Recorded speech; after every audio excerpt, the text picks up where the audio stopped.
Ça te dirait d'aller découvrir des lieux cachés et surréalistes?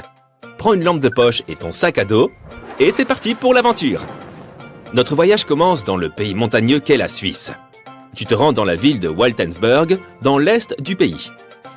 Il pleut et il fait très froid, mais tu vas quand même au pied d'une montagne, où ta première aventure t'attend.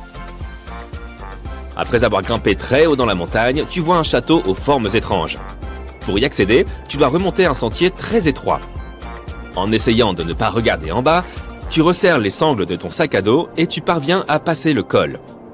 Parvenu devant la porte du château, tu n'arrives pas vraiment à croire ce que tu vois. Une forteresse du XIIIe siècle entièrement construite en pierre.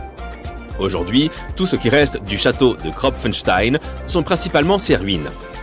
Mais leur état est suffisamment bon pour avoir une idée de ce à quoi ressemblait l'édifice à l'époque de sa gloire. Tu prends ton temps pour explorer l'intérieur du château, mais honnêtement, cet endroit te donne des frissons. Et tu es prêt à passer à autre chose. Le prochain pays sur la liste est la Turquie. Après un vol et un trajet en voiture, tu arrives dans la ville de Çorum, dans le nord du pays. À la périphérie de Çorum, tu trouves une allée remplie de vieilles montagnes envahies par la végétation. Et tu aperçois le début du sentier que tu t'apprêtes à parcourir. Le chemin est très escarpé, mais il mène à une porte secrète sculptée dans la montagne.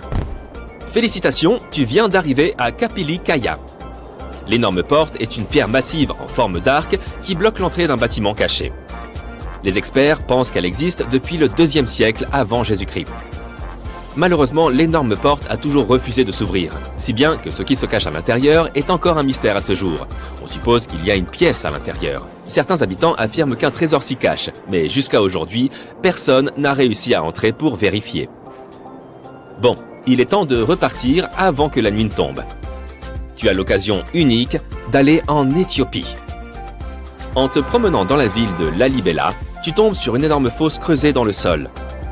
Tu t'en approches prudemment et bientôt tu vois un magnifique bâtiment en terre cuite. Si richement détaillé qu'il te laisse bouche bée. Mais ce n'est pas tout. Il y a 10 autres fosses comme celle-ci, qui cachent les bâtiments du XIIe siècle du roi Lalibela. Les 11 constructions sont toutes différentes les unes des autres, mais partagent un style similaire reconnaissable. Elles ont été sculptées à la main sur une période de 24 ans, uniquement à l'aide de burin. Ce qui est incroyable étant donné que ces bâtiments font jusqu'à 15 mètres de haut. C'est à peu près aussi haut que 5 éléphants africains empilés les uns sur les autres. Cette méthode de construction non conventionnelle les a rendus entièrement monolithiques, ce qui signifie qu'ils ont été taillés dans un seul gigantesque bloc de roche. Impressionnant. Depuis l'Éthiopie, tu prends un vol pour le sud de l'Italie. Juste là, à la pointe de la botte. Pas besoin de marcher pour y accéder. Ton ami t'emmène sur un site appelé Sassi di Matera. C'est une ville paléolithique, sculptée dans la pente d'une colline abrupte. Tu auras peut-être l'impression d'avoir voyagé dans le temps car les maisons en pierre et les bâtiments anciens ne ressemblent en rien de ce que tu as déjà vu. Le site, connu sous le nom de Sassi, est soupçonné d'être l'un des premiers établissements humains d'Italie, datant de plus de 9000 ans. En te promenant dans la ville, tu seras peut-être invité à entrer dans l'une des maisons en forme de grotte. Et aussi bizarre que cela puisse paraître, certaines des rues passent au-dessus des maisons. Tu as déjà grandement étendu tes connaissances en architecture rupestre. Mais il reste encore quelques sites sur ta liste.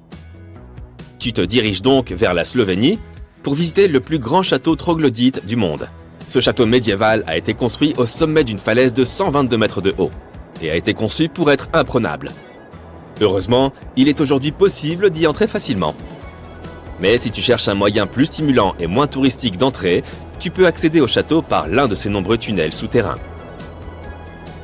Ils ont été construits il y a plus de 800 ans pour le propriétaire du château. Il avait besoin de passages secrets pour s'approvisionner en douce. Aujourd'hui, le Tchako de Predjama est à la fois enchanteur et mystérieux, selon que tu le visites par une journée chaude et ensoleillée ou une nuit froide et brumeuse. Après cette expérience médiévale, tu pars visiter Petra, un magnifique site jordanien situé au milieu du désert. N'oublie pas d'emporter une grande quantité d'eau et de crème solaire, car il va faire chaud. Mais ce site en vaut la peine. La cité de Petra est une merveille du monde antique. Au IVe siècle avant Jésus-Christ, cette région était un centre d'échange au carrefour de routes commerciales. Petra était une ville riche, où vivaient les Nabatéens, une tribu bédouine arabe qui a prospéré dans la région pendant de nombreuses années. La structure en forme de porte sculptée dans la roche qui a rendu Pétra célèbre est appelée le trésor du pharaon. Elle se trouve à l'entrée principale du site et on dit qu'un trésor est caché à l'intérieur. Tu pourrais être tenté d'aller voir par toi-même, mais c'est encore une toute autre aventure. Pour l'instant, tu sautes dans un autre avion. Cette fois à destination des Amériques. Tout d'abord, tu visites les États-Unis, et plus précisément l'État montagneux du Colorado. Tu te rends au parc national de Mesa Verde. Là, au milieu d'une végétation abondante, tu trouveras plus de 600 habitations construites dans une grotte sous la falaise, creusée profondément dans le flanc de la montagne. Cet ancien village est aujourd'hui considéré comme un site du patrimoine. La tribu locale des Pueblos l'a construit dans les années 1190. L'un des principaux bâtiments s'appelle le Cliff Palace. C'est une des constructions à plusieurs étages faites de grès et de mortier de boue. Le palace abrite à lui seul plus de 150 chambres. Si tu te sens en forme, tu peux visiter la maison du balcon. Pour y accéder, tu devras grimper sur une échelle de 10 mètres. Tu pourras alors voir un village de taille moyenne composé de 38 pièces, dont 2 kivas. Ce sont des chambres traditionnelles qui ont été construites par les Pueblos à des fins cérémonielles. Toujours aux États-Unis, tu te rends dans les collines du Dakota du Sud. Tu es là pour visiter l'une des sculptures humaines les plus impressionnantes du monde, le mont Rushmore. Mais qu'est-ce que cet endroit a de si mystérieux ? Eh bien, pendant la construction du mont Rushmore, un tunnel secret de 21 mètres de long a été construit derrière la tête d'Abraham Lincoln. Le tunnel était censé contenir tous les documents et artefacts importants pour l'histoire des États-Unis. Mais après y avoir bien réfléchi, les concepteurs ont décidé qu'il valait mieux les cacher dans une boîte sécurisée dans le sol du tunnel. La boîte contient l'histoire de la façon dont le Rushmore a été sculpté, ainsi qu'une brève histoire des États-Unis et des 4 présidents représentés sur la montagne. Maintenant, tu te diriges vers le Machu Picchu, un site sud-américain caché dans les montagnes péruviennes. Le Machu Picchu en soi est déjà un mystère. Les chercheurs ne savent toujours pas pourquoi, ni même comment l'ancienne civilisation Inca a réussi à construire cette citadelle en pierre en 1450 de notre ère. Pour t'y rendre, tu dois faire une randonnée de 3 jours et atteindre une altitude impressionnante de 2400 mètres. Tu peux aussi prendre le train, mais ce serait tricher. Tu es ici pour vérifier une découverte relativement récente. En 2010, l'ingénieur français David Crespi prenait des mesures des ruines Inca, lorsqu'il a remarqué une porte qu'il n'avait jamais vue auparavant. Elle était fermée par des pierres. Il est retourné sur le site quelques mois plus tard avec un scanner électromagnétique. Le scanner, qui pouvait détecter les objets derrière les murs, a montré qu'il y avait de grandes quantités de métaux derrière cette porte scellée. Le chercheur a contacté les autorités péruviennes pour leur demander de retirer les pierres. Mais elles n'ont pas donné leur accord pour le faire. À ce jour, la porte est donc toujours fermée. Et voilà, c'était un palpitant voyage, n'est-ce pas? Alors repose-toi bien, Indiana Jones. Il y a de nombreuses portes partout dans le monde qui n'ont pas été ouvertes depuis des décennies, voire des siècles. La question est pourquoi? On pourrait penser que de nos jours, on peut ouvrir n'importe quelle porte. Mais le truc, c'est que certaines sont condamnées pour une bonne raison. Et jusqu'à présent, on n'a toujours pas pu savoir quel type de trésor elles cachaient. Voici 4 portes mystérieuses. Le Taj Mahal. Nous commençons avec le Taj Mahal en Inde, l'un des endroits les plus romantiques au monde. Shah Jahan l'a commandé en 1631 et l'a dédié à sa 3e femme qu'il aimait comme un fou. Ils ont été mariés pendant 19 ans et ont eu 14 enfants ensemble. Mais malheureusement, elle est décédée en donnant naissance à leur dernier bébé. Shah Jahan a eu le cœur brisé et a décidé de construire un tombeau grandiose pour se souvenir d'elle. La construction a duré 20 ans. Le bâtiment a une disposition assez intéressante. La conception est super inhabituelle avec ses 4 minarets massifs de 40 mètres de haut qui se dressent au coin d'une énorme plateforme. Ils ne sont pas là uniquement pour l'esthétique. Au XVIIe siècle, les architectes avaient de sérieux problèmes avec les bâtiments qui s'effondraient sous leur propre poids. L'architecte en chef du Taj Mahal s'est donc assuré de placer ces minarets aussi loin que possible du tombeau. Il les a même inclinés de façon à ce que, s'ils devaient effectivement chuter, ils ne détruisent pas le reste du Taj Mahal. Tu parles d'une super planification. Le Taj Mahal cache des secrets insensés. Il y a des pièces scellées un peu partout dans lesquelles personne n'a le droit d'entrer. Et si tu regardes les photos du bâtiment depuis le bord de la rivière, tu peux apercevoir 2 sous-sols. Mais devine quoi, ils sont également fermés. Personne ne sait ce qu'il y a à l'intérieur, ni pourquoi ils sont verrouillés depuis l'époque de Shah Jahan. Apparemment, il y a une bonne raison pour laquelle ces pièces sont interdites. Certains chercheurs pensent qu'elles ont été construites avec du marbre, qui se transforme en une substance différente appelée carbonate de calcium s'il est exposé au dioxyde de carbone. Et lorsque cela se produit, de petits morceaux de marbre commencent à s'écailler comme des petits fous. Pour aggraver les choses, il n'y a pas d'air qui circule dans ces pièces. Cela signifie que si trop de CO2 s'accumule dans le sous-sol, les 4 minarets pourraient s'effondrer. Mais attends, ce n'est pas tout. Certaines personnes pensent que le corps de la femme de Shah Jahan se trouve peut-être dans l'une de ces pièces scellées, en parfait état. Et pourquoi pas? Qui sait ce que ces salles mystérieuses peuvent bien garder? Le Grand Sphinx de Gizeh. Le Grand Sphinx de Gizeh est entouré de mystères. Ce n'est pas seulement la plus grande statue monolithe au monde, c'est aussi une créature hybride avec une tête de femme et un corps de lion qui trouve son origine dans les mythologies égyptiennes et grecques. Elle est également très ancienne. On estime qu'elle a environ 4500 ans. La construction de cette merveille a duré approximativement 3 ans et a nécessité 100 ouvriers, qui n'étaient pas des esclaves, mais étaient traités avec des mets délicats comme de la viande de mouton et de chèvre. On pense par ailleurs qu'elle était autrefois beaucoup plus massive qu'aujourd'hui. Les archéologues ont trouvé d'énormes blocs de pierre et des boîtes à outils abandonnées près du site. Cependant, les véritables secrets du Sphinx se trouvent sous terre, près de ses pattes. Un groupe de scientifiques a utilisé un sismographe pour détecter 2 chambres cachées sous les pattes du Sphinx. Certaines personnes pensent que ces chambres pourraient être le légendaire Hall of Records, qui contient d'anciens parchemins révélant les secrets de l'univers. Je peux te dire que c'est bien plus cool que n'importe quelle bibliothèque que j'ai jamais visitée. La rumeur veut que les Égyptiens aient même caché des informations sur l'Atlantide. Autant dire qu'on est sur une version très ancienne de la théorie du complot. Malheureusement, nous ne pouvons pas tout simplement partir à l'aventure pour vérifier. Les chambres ont vraisemblablement 2 entrées, mais elles restent toutes 2 scellées. Les chercheurs n'ont pas encore reçu le feu vert pour vérifier leur théorie. Espérons qu'ils ne nous tiendront pas en haleine indéfiniment. Temple Sri Padmana Baswami. Ce temple est situé dans le magnifique état du Kerala en Inde. Ce temple est célèbre pour bien plus que sa beauté à couper le souffle. Sous le temple, il y a 6 voûtes, nommées de façon créative A, B, C, D, E et F. Les énormes portes en fer de ces chambres ajoutent au mystère de ce qui se cache derrière elles. Il y a quelques années, les autorités ont décidé d'ouvrir ces voûtes au monde, mais la tâche n'a pas été facile. Tu ne peux pas tout simplement ouvrir les portes et entrer. Non, la démarche a demandé beaucoup de travail. Cela leur a pris du temps, mais finalement, en 2011, ils ont ouvert 5 des 6 chambres. Et devine ce qu'ils ont trouvé. Des tonnes de trésors, des sacs d'or, des pierres précieuses et des bijoux en diamant d'une valeur inestimable. La valeur estimée de tout ce qui a été trouvé dans les chambres fortes est de 1000 milliards de dollars. C'est comme si le temple avait été la source d'inspiration réelle de la caverne des merveilles d'Aladin. Mais attends, j'ai dit 5 des 6. Qu'est-il arrivé à la dernière?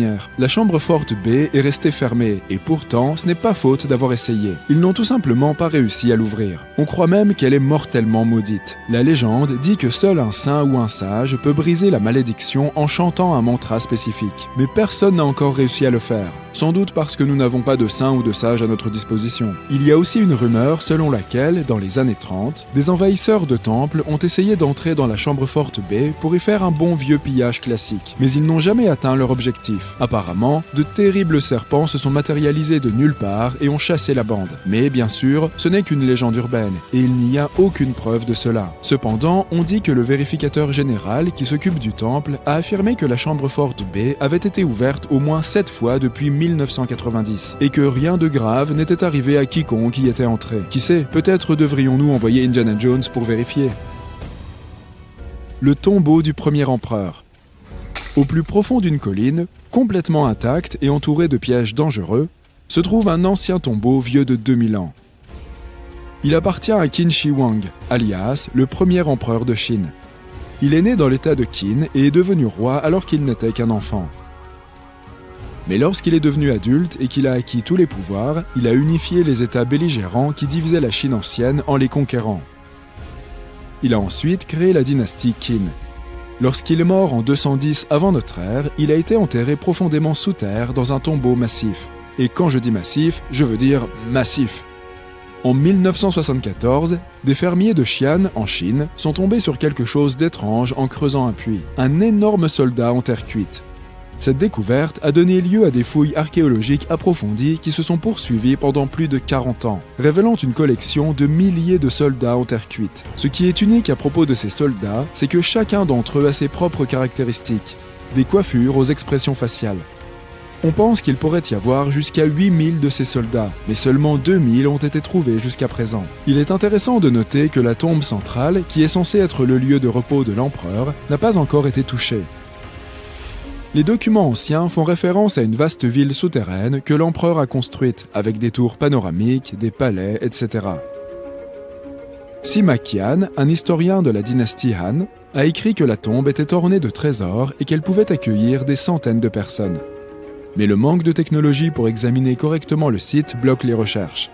Qin Shi Huang était entouré de mercure liquide dans sa tombe, avec 2 des ruisseaux représentant les principaux fleuves de Chine, le fleuve jaune et le Yangtze. Les anciens Chinois croyaient que le mercure pouvait provoquer l'immortalité, mais il aurait également pu causer la mort de l'empereur puisqu'il prenait régulièrement des pilules de mercure pour prolonger sa vie. Les niveaux dangereux de contamination au mercure dans le sol près de la tombe sont la principale raison pour laquelle les scientifiques hésitent à l'explorer. Cela pourrait être très dangereux à la fois pour les gens et pour l'environnement. Si tu me demandes mon avis, si je devais choisir quelle porte ouvrir, je choisirais probablement celle qui ne mène pas à une tombe entourée de mercure toxique. Traite-moi de fou, mais j'aimerais éviter tout risque potentiel pour la santé. De nombreux mythes entourent ce qui est sans doute la plus grande structure jamais érigée par l'homme, la Grande Muraille de Chine. Certains affirment qu'elle est si vaste qu'elle serait visible depuis l'espace. D'autres prétendent qu'on peut l'apercevoir d'aussi loin que la Lune. D'autres théories suggèrent que les bâtisseurs de la muraille seraient restés à l'intérieur. Désolé de te décevoir, mais toutes ces histoires épatantes ne sont rien d'autre que des mythes. Mais même si ces légendes ont été démenties, la Grande Muraille de Chine demeure une structure impressionnante et à couper le souffle. Alors, laisse-nous te raconter sa véritable histoire. Aujourd'hui, la Chine est l'un des pays les plus peuplés du monde, avec 1,4 milliard d'habitants. C'est aussi l'une des nations les plus anciennes au monde. Elle présente 3500 ans d'histoire, écrite ininterrompue. Mais la civilisation existait bien avant cela. Selon une théorie, alors que le continent européen par exemple, a probablement été colonisé par des humains venus d'Afrique, la Chine n'aurait pas été peuplée par des nomades venus d'ailleurs. Certains estiment que la civilisation chinoise se serait formée à partir des populations locales de l'âge de pierre, qui vivaient sur ce territoire depuis la préhistoire. Parlons maintenant de la Grande Muraille de Chine. Elle était vraiment très grande, même selon les critères actuels, puisqu'elle s'étend sur plus de 2000 km. Pour mieux visualiser cela, c'est presque 5 fois la distance entre New York et Los Angeles. Voire même un peu plus que la distance entre le pôle Nord et le pôle Sud. Même à l'époque moderne, on n'a jamais construit quelque chose d'aussi grand. Bien sûr, la Grande Muraille de Chine ne s'est pas faite en un jour, 2 peut-être, tu peux continuer à compter. À vrai dire, la construction de la muraille aura duré des siècles. Tu sais sûrement que les cités anciennes étaient entourées d'enceintes pour se protéger des envahisseurs. Et oui, les villes chinoises en avaient aussi. C'est le premier empereur chinois qui a unifié le pays en 220 avant notre ère, et a eu cette idée brillante mais par trop ambitieuse. Convertir tous les murs de ces villes en une seule grande muraille qui défendrait la frontière du pays contre les attaques venant du nord. Un général de confiance dirigeait la construction, enrôlant un immense groupe d'ouvriers, soldats, roturiers et condamnés en tout genre. À l'époque, la muraille fut construite en terre battue et en bois. À certains endroits stratégiques, les sections du mur se chevauchaient pour assurer une sécurité maximale. Ces murs mesuraient en moyenne 8 mètres de haut. Mais la Grande Muraille ne ressemblait pas encore à la construction que nous connaissons aujourd'hui. Chaque empereur successif reprenait le projet de la Grande Muraille, la renforçant et l'étendant, la réparant, mais modernisant également ses techniques de construction. Certains utilisaient des briques, d'autres des blocs de granit et de marbre. Les tours de guet et les plateformes n'existaient pas non plus à l'origine. Elles furent ajoutées par les empereurs Ming. Ces tours permettaient de communiquer avec les autres sections de la muraille par des messages de fumée. Celle-ci est donc assez hétéroclite en termes de matériaux, mais cela ne fait qu'ajouter au charme de la construction et montre le temps et les efforts qu'elle a nécessités. Si certaines parties de la muraille sont restées debout pendant des siècles et sont toujours en bon état, c'est en partie dû à la farine de riz gluant. Il s'avère que ce mortier fait de riz est comparable à du ciment. Il est aussi solide qu'imperméable, scellant les briques si étroitement que même les mauvaises herbes sont incapables d'y pousser. On peut également remarquer que certaines briques portent des inscriptions gravées. Elles y ont été laissées par les ouvriers qui ont construit la muraille. Ces inscriptions avaient pour but de garantir la qualité de l'ouvrage. Elles recèlent des informations telles que l'emplacement, la quantité et le nom des responsables du projet. Ainsi, en cas de défaut, lié à la qualité des matériaux ou de la construction elle-même, on savait qui était à blâmer. Récemment, un groupe de chercheurs a examiné des documents historiques officiels de la dynastie Ming, qui a régné sur la Chine du XIVe au XVIIe siècle. Ils sont tombés sur des documents faisant état de portes cachées dans la Grande Muraille, et ils ont donc décidé de les retrouver. On a eu recours à un drone volant pour prendre en continu des photos de la muraille avec une résolution de l'ordre du centimètre. Les chercheurs ont ainsi photographié 90% de la muraille construite sous la dynastie Ming et ont découvert les vestiges de plus de 220 portes secrètes le long du mur d'enceinte. Certaines d'entre elles avaient une largeur et une hauteur spécifiques qui ne permettent qu'à une seule personne de les passer. D'autres étaient assez grandes pour permettre à 2 chevaux de les franchir en même temps. Pourquoi ces portes se trouvent-elles là? L'objectif principal de la Grande Muraille était de protéger le pays de l'envahisseur. L'édification de portes permettant à l'ennemi de pénétrer en Chine remettrait donc en cause la raison d'être du mur. Ces portes étaient donc des passages secrets. Elles correspondaient parfaitement à la topographie environnante, et l'ouverture extérieure était camouflée par des briques, de sorte qu'il était presque impossible de la distinguer de l'ensemble du mur. Mais la muraille ne remplissait pas seulement une fonction défensive, et elle n'a jamais été complètement close. Elle pouvait être ouverte sur demande. Cette structure était aussi utilisée pour les échanges et le commerce. La communication entre l'intérieur et l'extérieur et, bien sûr, pour la protection et l'espionnage. Certaines portes étaient utilisées pour le commerce avec les pays frontaliers. Et par des portes plus petites, une personne se faufilait pour espionner l'ennemi qui vivait de l'autre côté.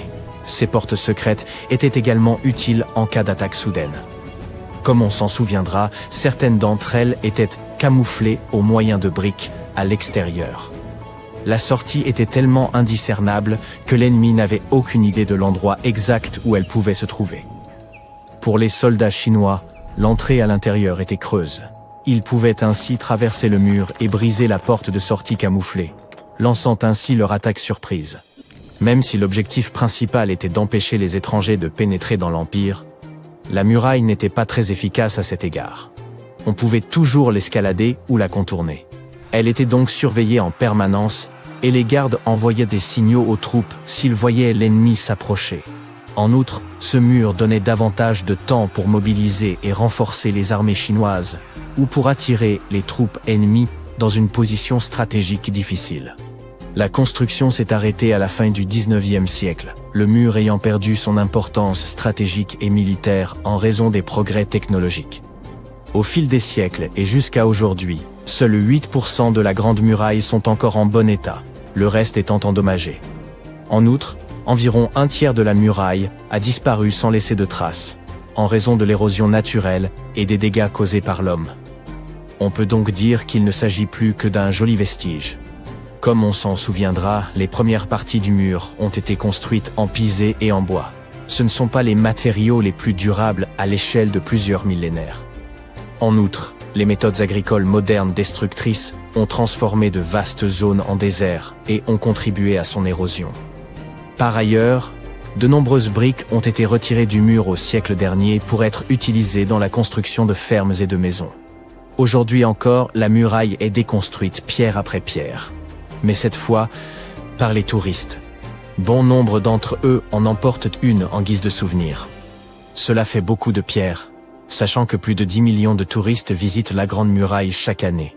Depuis 1987, la muraille est inscrite au patrimoine mondial de l'UNESCO, ce qui souligne son importance exceptionnelle pour l'humanité. La muraille est l'un des 56 sites chinois inscrits au patrimoine mondial. ce qui la place au second rang des pays dont les sites sont protégés par l'UNESCO. Qui est le premier, te demandes-tu? La première place, avec 58 sites inscrits patrimoine, revient à l'Italie. Et sais-tu que la muraille n'est pas seulement une célèbre attraction touristique, mais aussi le lieu du marathon de la Grande Muraille? Ce marathon, créé en 1999, est l'un des plus difficiles au monde. Tu l'auras deviné, les participants courent le long de la muraille. Lorsqu'on se figure une scène épique dans le désert, avec son soleil écrasant, ses dunes infinies et ses oasis presque surnaturelles, il est naturel d'imaginer le mythique Sahara, n'est-ce pas? Pourtant, que diriez-vous si l'on vous apprenait qu'il y a 11 000 ans, cette vaste mer de sable brûlant avait une apparence radicalement différente? Bien sûr, personne n'était là pour en témoigner. Mais on raconte qu'à cette époque, ce que nous appelons aujourd'hui un désert était un véritable Éden, parsemé de lacs, de rivières, de prairies verdoyantes et même de forêts. Alors, où donc est passée toute cette eau? Il existe de nombreux récits sur ces temps anciens où les déserts étaient recouverts de jungles et de forêts luxuriantes, jusqu'à ce qu'un bouleversement, qu'il s'agisse de changements climatiques ou de séismes titanesques, transforme ces terres fertiles en dunes arides. Mais que penseriez-vous d'une hypothèse selon laquelle le Sahara aurait été transformé en désert par les activités humaines et des chèvres? Au fil des millénaires, le Sahara a connu des alternances marquées entre périodes humides et sèches, principalement en raison de légères variations dans l'inclinaison orbitale de la Terre, influençant la quantité de rayonnement solaire reçu par l'atmosphère. Il y eut même des phases appelées périodes humides africaines, où des pluies abondantes métamorphosaient ce paysage aride en un écrin de verdure éclatante. Cependant, entre 8 et 4500 ans avant notre ère, un phénomène inhabituel a bouleversé la région. Certaines zones sont passées d'un climat humide à un climat aride bien trop rapidement pour que cela puisse s'expliquer uniquement par des variations orbitales. En un laps de temps relativement bref, le Sahara verdoyant a laissé place au désert que nous connaissons aujourd'hui. Si vous interrogez les scientifiques sur la raison de ce changement, ils évoqueront sans doute une mauvaise paramétrisation des données. Ce jargon pourrait sembler nébuleux, alors permettez-nous de traduire. Cela signifie qu'eux-mêmes n'en sont pas sûrs et qu'il leur manque encore plusieurs pièces du puzzle. En analysant d'anciens échantillons de sol et de pollen, les chercheurs ont cependant relevé une tendance intrigante. Là où des pasteurs, des humains accompagnés de leurs bêtes domestiques, avaient dû séjourner, la végétation semblait se modifier. À croire que chaque fois que ces hommes et leurs troupeaux traversaient des étendues verdoyantes, ils ne laissaient derrière eux que broussailles et paysages désertiques. Quelle ironie! Il semble en effet que le surpâturage pratiqué par ces populations ait contribué à assécher l'atmosphère, car les plantes, en libérant de l'humidité, participent à la formation des nuages. Cette déforestation aurait intensifié l'ensoleillement, précipitant ainsi la fin des périodes humides. Par ailleurs, il est probable que nos ancêtres aient fait un usage excessif du brûlis pour accroître leurs terres, accélérant davantage l'avancée du désert. Quoi qu'il en soit, les scientifiques s'accordent à dire que ce Sahara luxuriant serait redevenu un désert, même en l'absence d'intervention humaine, un phénomène attribué au cycle naturel de la Terre. Inutile donc de faire reposer l'entière responsabilité de cette transition brutale sur l'homme. Ce changement pourrait simplement refléter les interactions entre la végétation et les cycles de poussière. Il reste difficile de déterminer les causes de ces changements, tant les facteurs sont interconnectés. Lors de la dernière période humide, le Sahara abritait des chasseurs-cueilleurs. Avec son assèchement progressif, ces populations se sont tournées vers l'élevage pour subvenir à leurs besoins, mais il est tout aussi envisageable que le surpâturage ait contribué à accélérer la dégradation des paysages. Alors, quelle est la véritable origine de ce phénomène? L'œuf ou la poule? Dans ce cas précis, l'humain ou la vache? Les preuves disponibles aujourd'hui ne permettent pas encore de trancher. De nos jours, on peut affirmer que l'eau ne constitue plus un problème insurmontable dans le Sahara, malgré son immensité désertique et le fait que l'air des forêts verdoyantes soit révolu. La technologie offre des solutions inédites, comme le bassin de Nubie, le plus vaste réservoir d'eau souterraine au monde. Ce trésor hydraulique, situé sous la bordure orientale du désert, s'étend sur 4 pays du nord-est de l'Afrique, le Soudan, le Tchad, la Libye et l'Égypte. Il couvre environ 2 millions de kilomètres carrés et contient près de 150 000 km3 d'eau souterraine. Il suffit de voir les infrastructures déployées lors de sa mise en œuvre. c'est le plus grand projet d'irrigation de la planète, rendant possible une vie prospère au cœur du Sahara.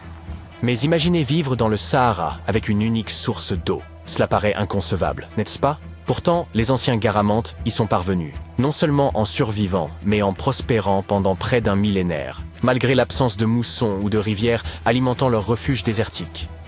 Ces ingénieux pionniers ont été les précurseurs de la vie urbaine au cœur des sables, au point d'attirer l'attention des Romains qui ne pouvaient qu'admirer leur génie.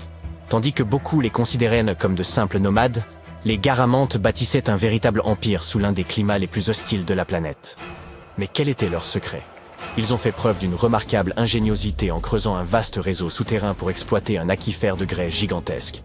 Ils extrayaient littéralement chaque goutte d'eau de la profondeur des dunes. Mais des études récentes révèlent que, bien qu'ils fussent laborieux et ingénieux, les Garamantes ont également bénéficié d'une bonne dose de chance. Les Garamantes disposèrent d'un aquifère souterrain qui acheminait l'eau jusqu'à une colline où ils mirent en place plus de 500 foggaras, des systèmes d'irrigation remarquables, certains s'étendant sur plus de 4 km. Ces dispositifs fonctionnaient comme une paille, permettant l'irrigation de leur culture pendant près d'un siècle, d'autant que de faibles précipitations suffisaient à recharger le système. Cependant, le manque de pluie finit par épuiser cet aquifère. Pour en exploiter à nouveau les ressources, il aurait fallu creuser davantage de tunnels et mobiliser un plus grand nombre d'ouvriers. Une tâche complexe dans un contexte marqué par des pénuries alimentaires et hydriques. Vous devinez sans doute ce qu'il advint des Garamantes dans de telles conditions. La disparition de la culture Garamante semble liée à plusieurs facteurs. Les changements climatiques ont probablement joué un rôle, mais il est également plausible qu'ils aient surexploité leurs réserves d'eau. À l'époque, le Sahara était une région fertile, grâce notamment aux ingénieux systèmes d'irrigation mis en place. Cependant, l'eau fossile étant une ressource non renouvelable, les nappes phréatiques s'asséchèrent progressivement, précipitant vraisemblablement le déclin de ce royaume dès la fin du 7e siècle. Ce déclin évoque l'histoire de quelqu'un qui remporte un énorme pactole, dilapide ses richesses et se retrouve à retourner à un quotidien bien moins enviable une fois ses économies épuisées. D'ailleurs, même si les Garamantes avaient laissé derrière eux quelques témoignages de leur sagesse, il est fort probable que nous ne parvenions jamais à en percer le sens. Nous ignorons la langue qu'ils utilisaient, et leurs textes demeurent à ce jour presque entièrement indéchiffrables. Revenons au Sahara vert. Ce désert s'est formé il y a environ 4500 ans, mais nous avons aujourd'hui un aperçu fascinant de la vie à cette époque grâce à des parcs naturels en Afrique. Ces lieux abritent une extraordinaire galerie d'art à ciel ouvert, avec plus de 15 000 peintures et gravures anciennes illustrant le quotidien des habitants d'il y a quelques 11 000 ans. Enfin, si les gravures ne suffisent pas et que vous souhaitez découvrir un véritable désert transformé en jardin fleuri, un voyage en Californie s'impose. Vous pourrez y observer l'un des plus beaux phénomènes naturels, la superfloraison. Imaginez une explosion de couleurs, orange, vert, rose, dans un désert aride après plusieurs années de pluie dans des zones habituellement sèches. Ce spectacle éblouissant, visible depuis l'espace, fait du désert un tableau vivant d'une rare beauté. Ce phénomène rare se manifeste également dans d'autres zones arides et déserts, notamment en Afrique de l'Ouest et australe, en Australie occidentale et au Chili. Ces régions, où les étés sont torrides et secs, bénéficient en hiver d'un air doux et humide, offrant un cadre parfait pour une floraison spectaculaire. Les graines de fleurs enfouies dans les sables du désert peuvent patienter pendant des décennies avant de germer. Lorsque le soleil brûlant élimine toutes les herbes et que des précipitations suffisantes viennent humidifier le sol, c'est comme si les graines décidaient que leur heure est venue. À ce moment-là, des centaines de milliers de touristes affluent pour immortaliser ces paysages et partager leurs clichés enchanteurs sur les réseaux sociaux. Hélas, cet afflux représente une menace sérieuse pour ces fleurs fragiles. Si vous visitez de tels sites, veillez à ne pas... En juillet 1990, 4 amis tchèques décidèrent de partir à l'aventure pour trouver le ver intestin mongol, la créature qui a peut-être inspiré le monstre que vous avez vu dans le film Dune. On dit qu'il vit quelque part au fin fond du désert de Gobi. Ils prirent donc l'avion pour la Mongolie, montèrent dans un véhicule tout-terrain et engagèrent des guides locaux pour les aider. Tout cela pour rencontrer cette créature hypothétique qui mesure près de 2 mètres de long, qui crache un acide capable de faire fondre n'importe quoi, et qui peut même projeter des décharges électriques sur ses ennemis. La légende dit que ces aimables bestioles passent la plupart de leur journée cachées sous les dunes de sable, mais qu'elles aiment sortir pendant les mois plus humides de juin et de juillet. Le moment était donc parfaitement choisi, mais nos amis devaient encore trouver un moyen d'attirer la créature hors de sa cachette. Malheureusement pour eux, personne ne savait ce que ce ver géant aimait manger. Ils construisirent donc une machine spéciale qui émet des bruits de martèlement rythmés. Ils espéraient que cela ferait sortir le gros ver de son trou. Ils passèrent 2 mois à fouiller le vaste désert, traversant dunes et plaines rocheuses à la recherche du moindre signe de l'effrayante créature. Hélas, cela ne fonctionna pas. Ivan McKerl, qui était le chef de l'expédition de 1990, fit par la suite plusieurs expéditions dans le désert de Gobi. Il essaya une première fois d'attirer le ver géant avec des explosions, et la seconde fois, il utilisa un petit avion pour explorer les dunes. Au fil des ans, des groupes américains, britanniques et néo-zélandais organisèrent de grandes expéditions dans la région pour tenter de trouver la créature. De nombreuses autres personnes vinrent du monde entier par leurs propres moyens, mais personne ne trouva quoi que ce soit. En Occident, on entendit pour la première fois parler du ver intestin mongol grâce à un paléontologue américain, Roy Chapman Andrews. Cet homme courageux servit probablement de modèle au personnage d'Indiana Jones. En 1926, il parle de cette créature dans son livre. Andrews entendit lui-même parler de la mystérieuse créature lors d'une réunion avec des dirigeants mongols qui pourtant ne l'avaient jamais vue de leurs propres yeux. L'un d'eux raconta qu'elle ressemblait à une saucisse d'environ 1 demi-mètre de long, sans tête ni pattes. Selon lui, le ver était si venimeux que le simple fait de le toucher pouvait instantanément vous tuer. Et il vivait dans les zones les plus isolées du désert de Gobi. Andrews ne croyait pas que cette créature était réelle, mais il évoqua ses témoignages dans un autre livre. En mai 2005, 4 chasseurs de monstres britanniques professionnels décidèrent de tenter leur chance. Ils firent des dessins du ver et engagèrent des gens du coin pour distribuer des prospectus dans tout le désert de Gobi.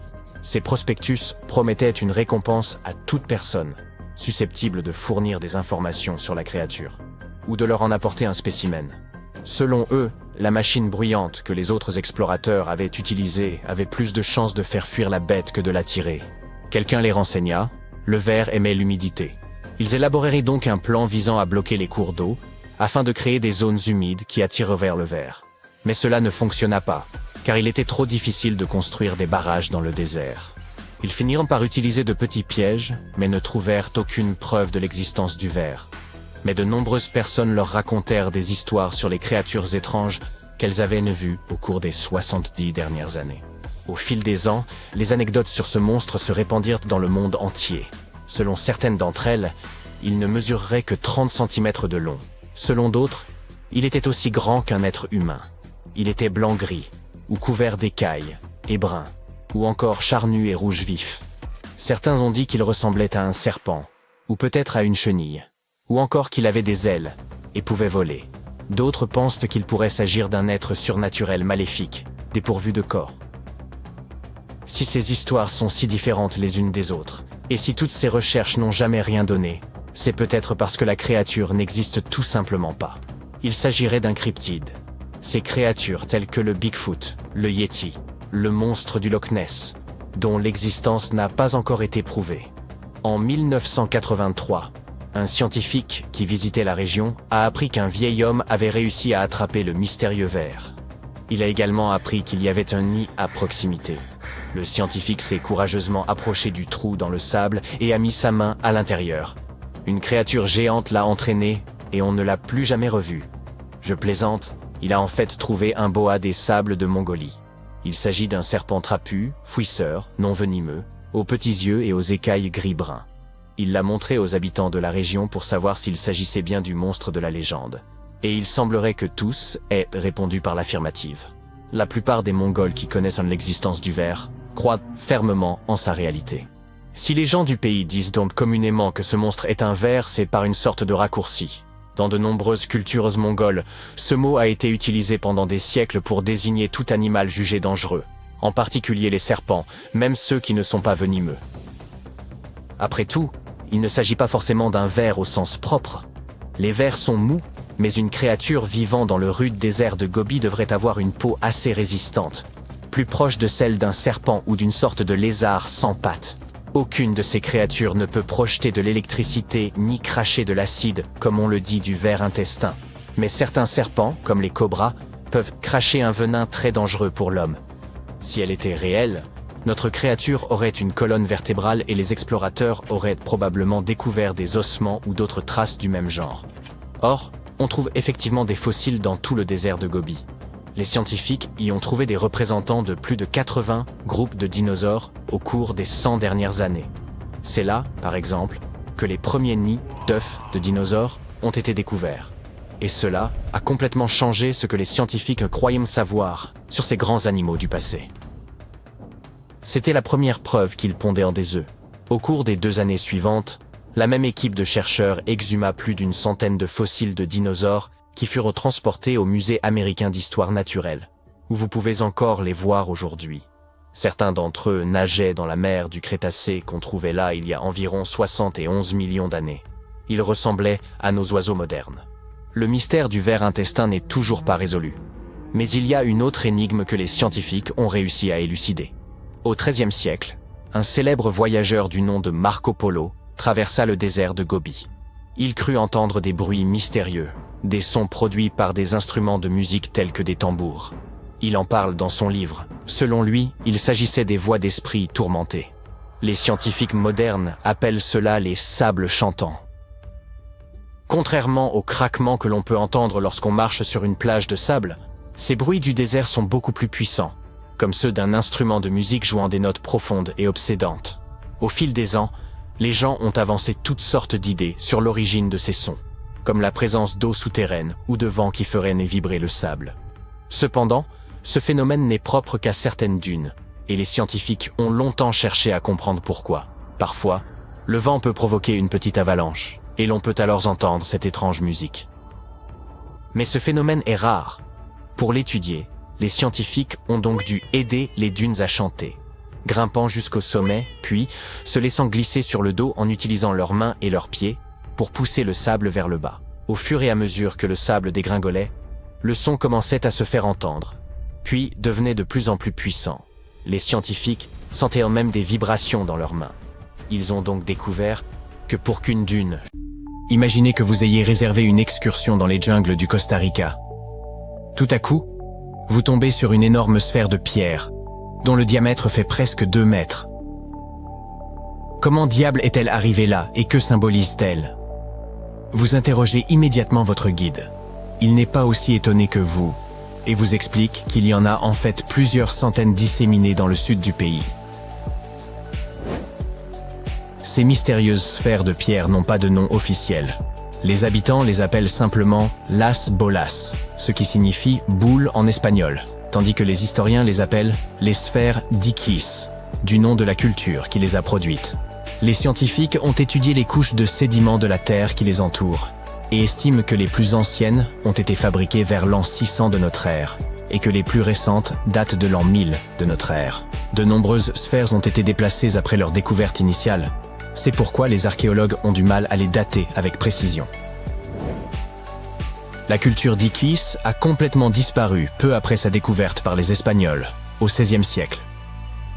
Contrairement aux Mayas et aux Aztèques, les mythes et légendes de ces peuples n'ont pas survécu et ne peuvent donc pas expliquer l'existence de ces mystérieuses sphères.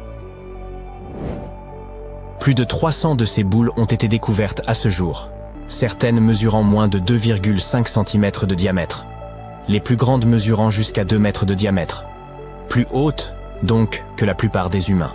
Bien que certaines sphères soient en calcaire, la majorité d'entre elles ont été sculptées dans une variété de basalte, un type de roche qui se forme lorsque la lave se refroidit rapidement. Certaines sphères pèsent jusqu'à 15 tonnes et, dans la plupart des cas, leur surface est lisse au toucher, bien qu'il existe des pièces plus rugueuses, généralement inachevées. Si l'on écarte la théorie selon laquelle l'érosion fluviale aurait sculpté naturellement ces boules, il semble que ce soit d'anciens hommes qui les aient créées en martelant des blocs de pierre avec d'autres pierres. Une fois la forme approximative obtenue, ils polissaient la roche jusqu'à la perfection en utilisant des techniques telles que la fracture contrôlée et le meulage. Ces mystérieuses sphères se trouvent dans le delta du Dikis, sur la côte de l'océan Pacifique. La plupart d'entre elles ont été découvertes dans un lieu appelé Fermsis, qui, avec 3 autres sites, a été proclamé site du patrimoine mondial de l'UNESCO en 2014. La zone contient d'autres découvertes de l'époque précolombienne, telles que des espaces pavés, des sites funéraires et des monticules. Pendant des siècles, les boules de pierre ont été cachées sous une épaisse couche de sédiments qui les protégeait des éléments et des pillards, jusqu'à ce qu'elles soient mises au jour dans les années 1930. La société propriétaire du terrain défrichait la forêt tropicale pour y installer des bananeraies lorsqu'elle est tombée sur ces étranges ouvrages de pierre.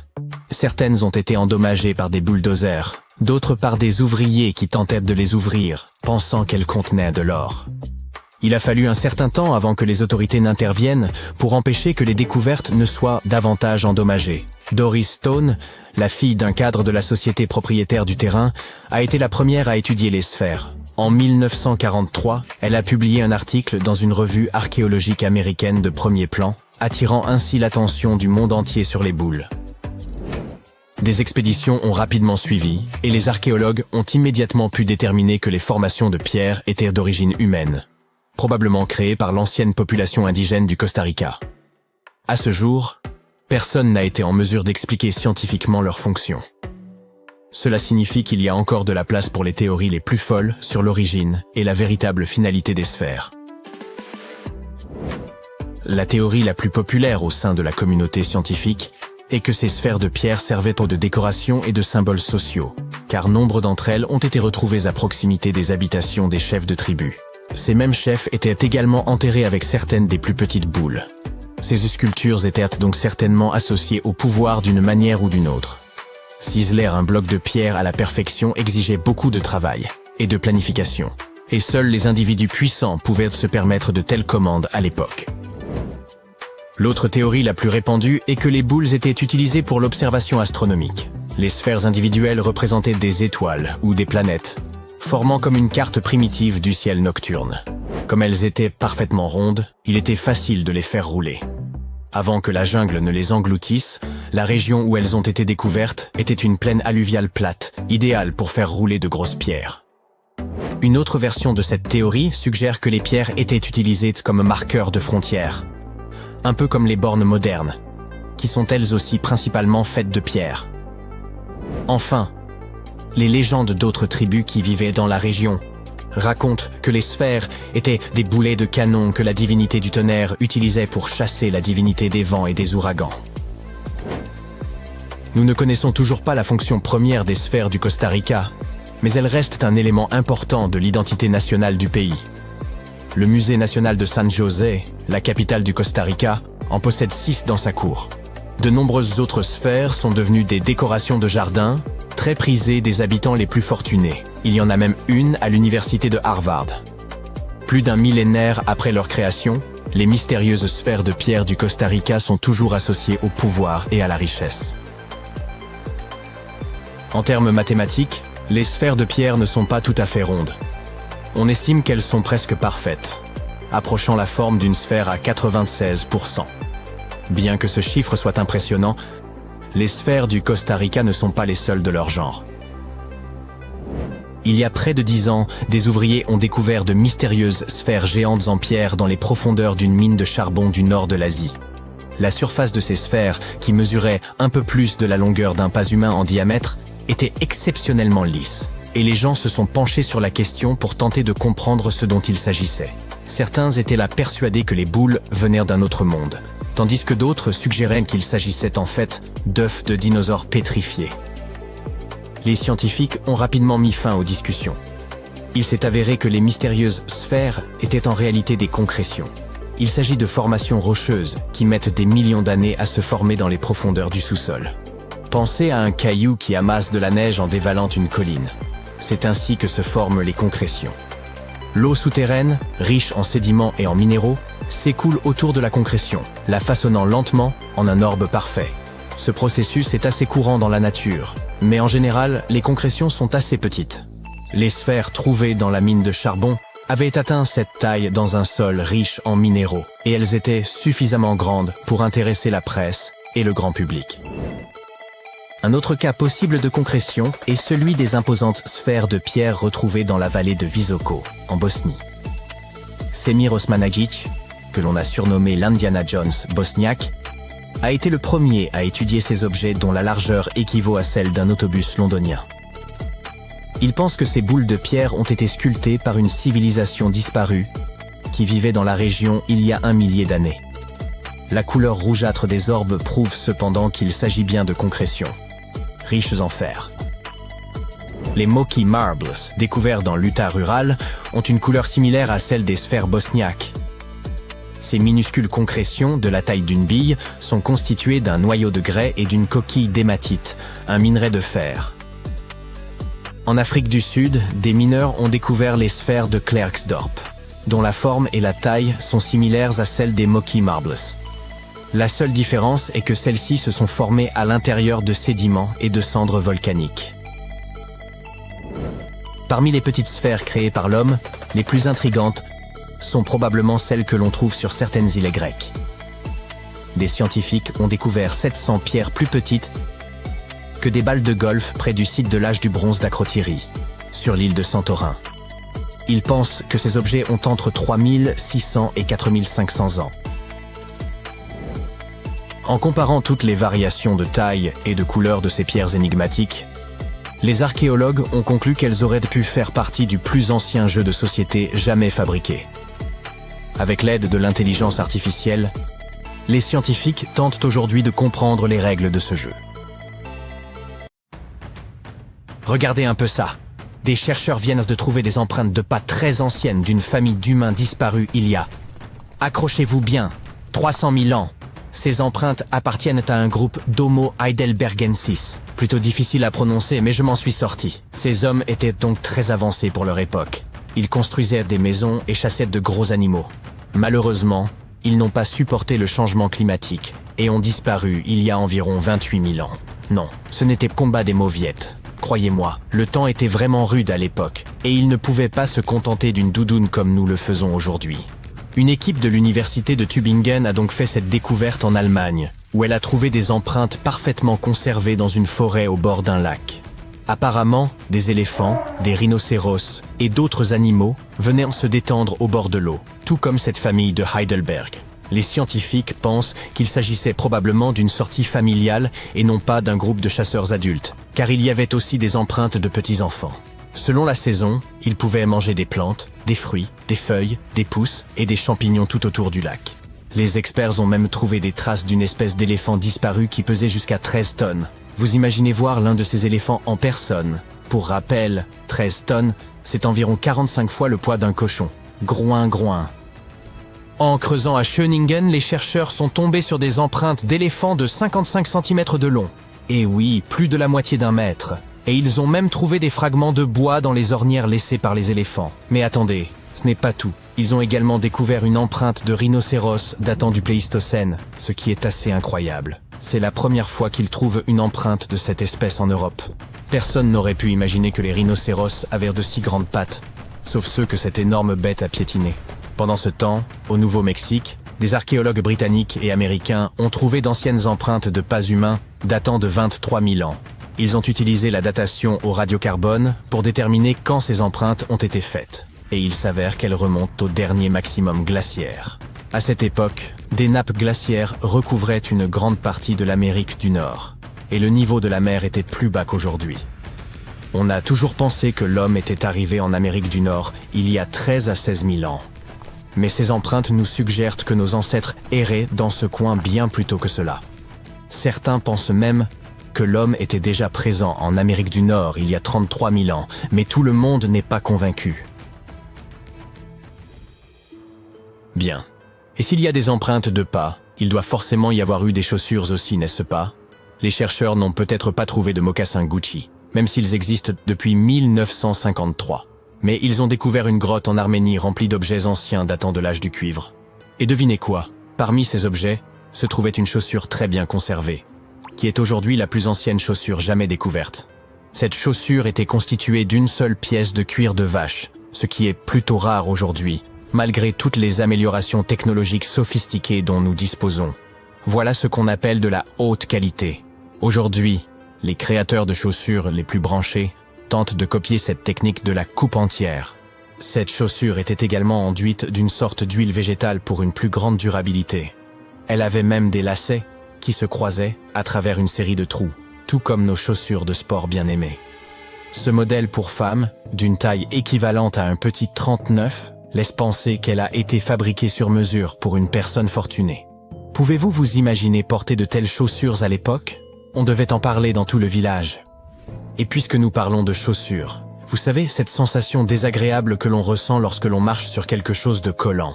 Surtout si l'on porte une paire de baskets blanches flambant neuves. Non, n'ayez pas peur, je ne parle que de chewing-gum.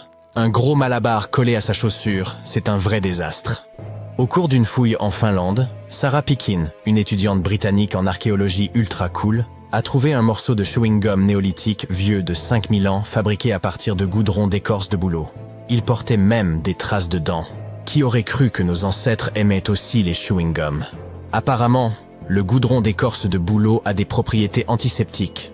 On pense donc que les gens du néolithique en mâchaient pour soigner les infections de la bouche et des gencives. Il semblerait donc que l'humanité consomme des chewing-gums depuis la nuit des temps. Quelle tradition! Les créateurs du passé lointain n'avaient pas que des chaussures à offrir aux fashionistas préhistoriques. Vous ne trouverez jamais une pièce pareille dans la grande distribution. Et je ne suis pas sûr que vous ayez plus de chance dans les boutiques haut de gamme. Oui, il s'agit du plus vieux sac à main jamais découvert. Et oui, ces petites décorations, là, ce sont bien des dents de chien. Selon un archéologue, ces dents faisaient fureur en 2500 avant notre ère. Les gens en mettaient partout, sur les vêtements comme sur les bijoux. Mais ce sac à main avait quelque chose de spécial. Il comportait plus d'une douzaine de dents et était très élégant, ce qui signifie que sa propriétaire était sûrement une célébrité. Malheureusement, le sac à main lui-même n'a pas survécu à l'épreuve du temps. Il ne reste que ses dents, orientées dans la même direction et ressemblant à un rabat de sac à main moderne. Cela devait être très chic à l'époque, mais nous avons bien fait d'abandonner cette mode pour nos accessoires. Avez-vous entendu parler de la découverte d'un dinosaure sur la côte du Yorkshire? Il arrive que les scientifiques découvrent non pas des empreintes humaines, mais des empreintes de dinosaures. Cette fois, ils ont trouvé une empreinte de dinosaure qui pourrait avoir été déposée par un prédateur au cours d'une pause, il y a 166 millions d'années. Vous imaginez un T-Rex se prélassant sur la plage, un smoothie à la main? Ce fossile d'1 mètre de long, repéré dans la baie de Burniston, près de Scarborough, est le plus grand jamais découvert dans la région. L'équipe de chercheurs qui a étudié l'empreinte a conclu qu'elle avait été faite par un carnivore géant de type Megalosaurus, soit un gros dino affamé. Cette empreinte est la plus grande laissée par un théropode, un groupe de dinosaures bipèdes dont fait partie le tristement célèbre Tyrannosaurus rex. Il s'agit donc de créatures vraiment grandes et effrayantes. Un paléontologue de l'université de Manchester a déclaré que cette découverte avait jeté un nouvel éclairage sur le comportement de ces géants carnivores. Apparemment, les caractéristiques de l'empreinte suggèrent que ce grand prédateur s'accroupissait avant de se lever. Peut-être était-il en train de faire du yoga ou d'aller aux toilettes? Qui sait? Une autre archéologue, Mary Woods, est tombée sur cette empreinte alors qu'elle ramassait des coquillages sur le rivage. Elle a déclaré qu'elle n'en avait pas cru ses yeux. Personne ne s'attend à trouver l'empreinte d'un dinosaure géant en ramassant des palourdes. Heureusement, Mary Woods et Rob Taylor, un collectionneur local de fossiles, ont sauvé la fragile empreinte du rivage. Les experts les avaient prévenus qu'elle risquait d'être perdue à cause de l'érosion ou des glissements de terrain. Il est désormais prévu que l'empreinte soit exposée au Rotunda Museum de Scarborough. Mais nous avons d'autres nouvelles concernant ces gros animaux disparus. La sécheresse qui sévit au Texas a révélé des empreintes vieilles de plus de 100 millions d'années. En effet, de multiples empreintes de dinosaures ont été découvertes récemment dans le parc d'État de Dinosaur Valley, dans le nord-ouest du Texas. Les sécheresses ont provoqué le tarissement presque total d'une rivière qui traverse le centre du Texas. Et c'est ainsi que ces empreintes préhistoriques ont finalement été mises au jour. Ce gars-là était un gros bonhomme d'environ 4,5 mètres et pesait 7 tonnes. Il parcourait la région il y a plus de 113 millions d'années, selon le parc national. Environ 60 empreintes de ce dinosaure ont été retrouvées en raison de la sécheresse, et l'on estime à 140 le nombre total d'empreintes de ce dinosaure. Mais ce n'est pas tout. Des empreintes de Sauroposéidon ont également été découvertes. Cette créature mesurait 20 mètres de long et pesait environ 48 tonnes à maturité. Les experts pensent que l'Acrocanthosaurus chassait le Sauroposéidon, ce qui explique pourquoi leurs empreintes ont été retrouvées côte à côte. Mais il y a une chose étrange. Le Sauroposéidon était plus grand que l'Acrocanthosaurus. Un professeur peut-il m'expliquer pourquoi le plus petit mange le plus grand? Les anciens textes indiens évoquent des chars richement ornés, voire des palais entiers, connus sous le nom de Vimana, capables de s'élever dans les airs et de parcourir, en quelques secondes, des distances allant jusqu'à l'espace. Si certains considèrent ces Vimana comme relevant exclusivement de la mythologie indienne, d'autres estiment qu'ils pourraient s'inspirer d'une technologie véritable, perdue au fil des siècles. Selon les textes de l'ancien Veda indien, il existait des Vimana variés, comme le Vimana éléphant doté de plusieurs moteurs, ainsi que de nombreux modèles portant des noms d'animaux ou d'oiseaux. Certains étaient conçus pour des trajets locaux, d'autres pour voyager à l'étranger, et d'autres encore pour explorer la Lune ou d'autres planètes. Ils pouvaient atteindre des vitesses stupéfiantes. L'un des Vimana possédait la capacité exceptionnelle de se rendre invisible. Un autre, en forme de sphère, était propulsé par les vents de Mercure. Ce modèle aurait produit un rayon immense, comparable à celui du Soleil, et un bruit retentissant semblable au tonnerre. Tous les Vimana étaient réputés indestructibles et parfaitement adaptés au combat. Pour piloter un Vimana, il fallait maîtriser un ensemble de connaissances, comparables à celles requises pour un pilote d'avion moderne, et regroupées en 32 secrets. Ils incluaient la structure de l'engin, les techniques de décollage et de manœuvre en toute sécurité, ainsi que des savoir-faire spécifiques comme comment se rendre visible ou invisible, comment se dissimuler, comment être rapide, ou encore comment gérer les phénomènes de contraction et d'expansion. Pour échapper à ses adversaires, le pilote d'un Vimana devait se hisser jusqu'à la 8e couche atmosphérique au-dessus de la Terre et tirer parti de la puissance des rayons solaires obscurs. Si cette consigne peut paraître étrange, d'autres instructions, plus plausibles, conservent une certaine pertinence dans le contexte de l'aéronautique moderne.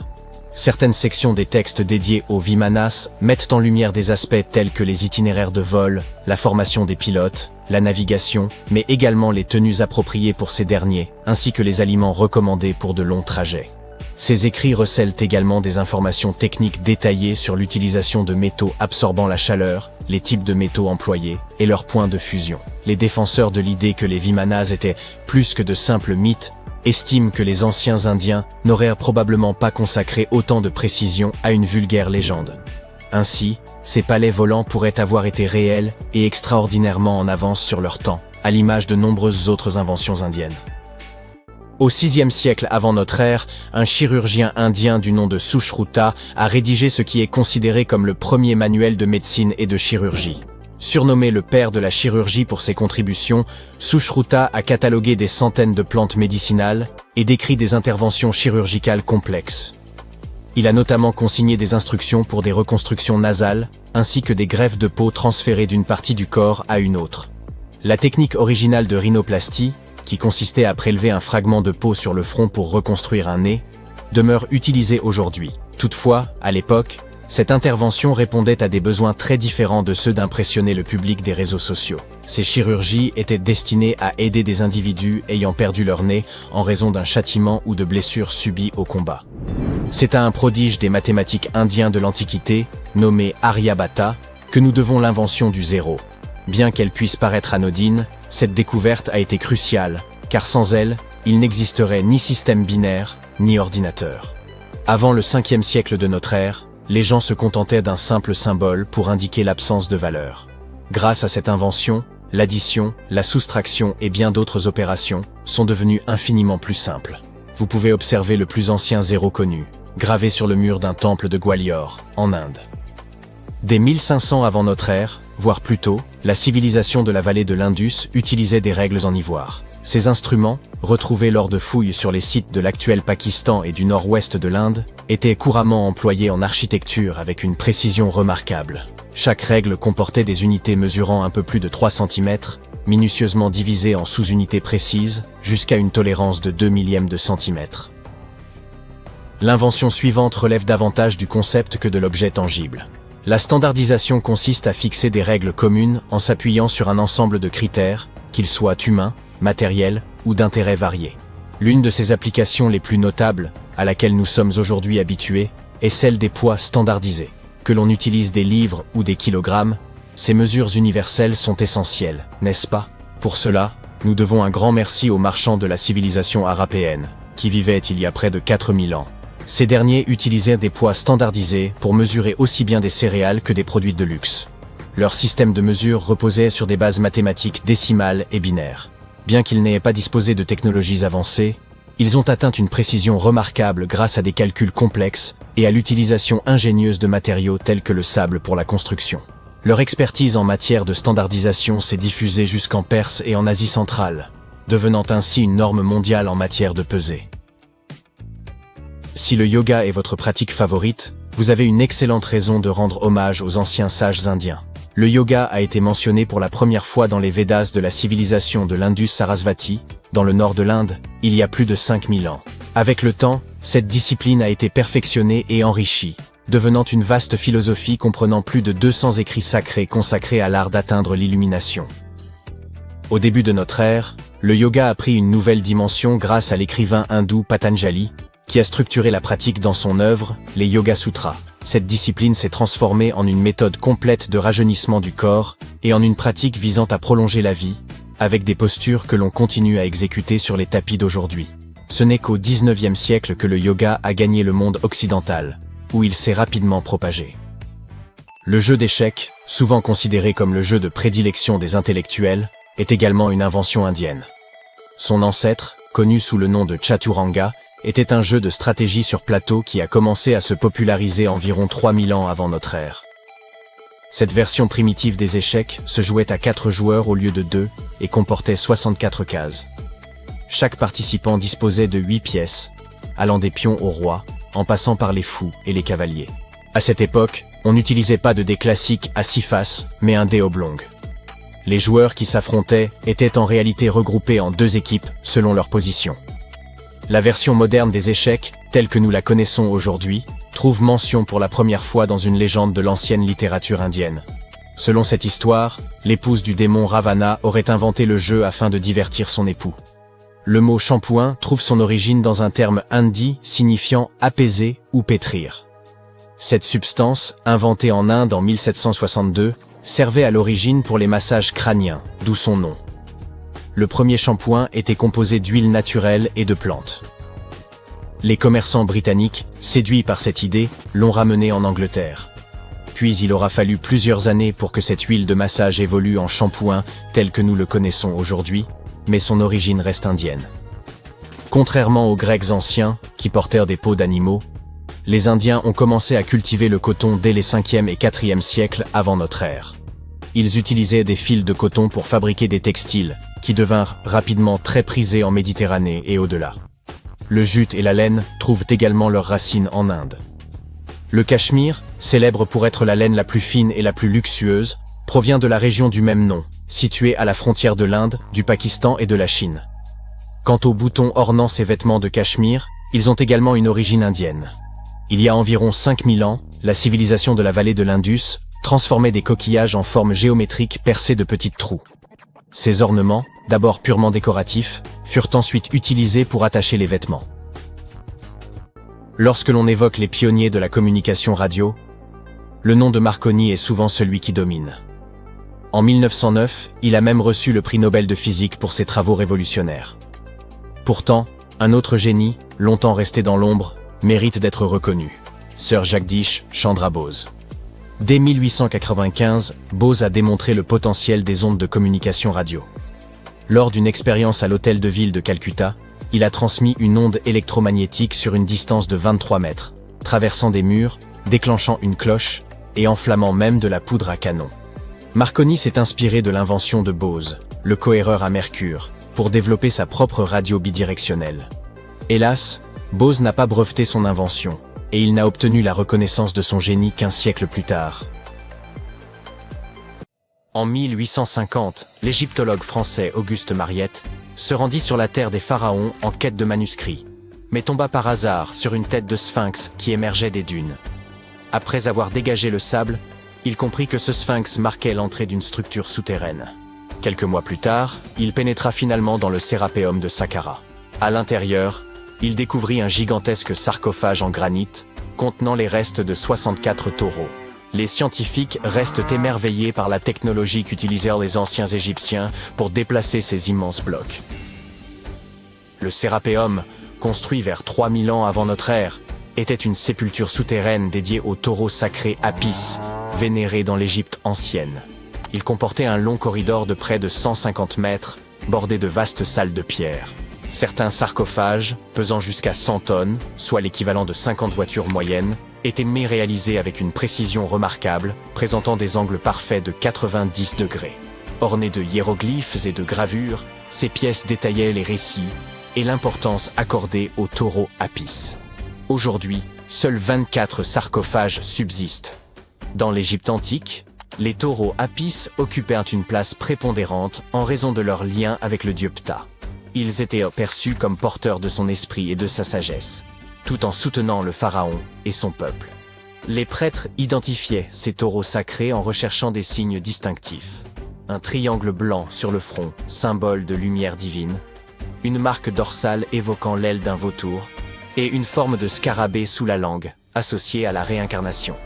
Lorsqu'un taureau portait ces marques, il était considéré comme élu par Ptah et traité avec vénération. Ces animaux vivèrent dans un temple dédié à Memphis, ville où l'on honorait Ptah, et bénéficièrent des soins les plus attentifs, ainsi que d'offrandes de visiteurs désireux de recevoir leur bénédiction.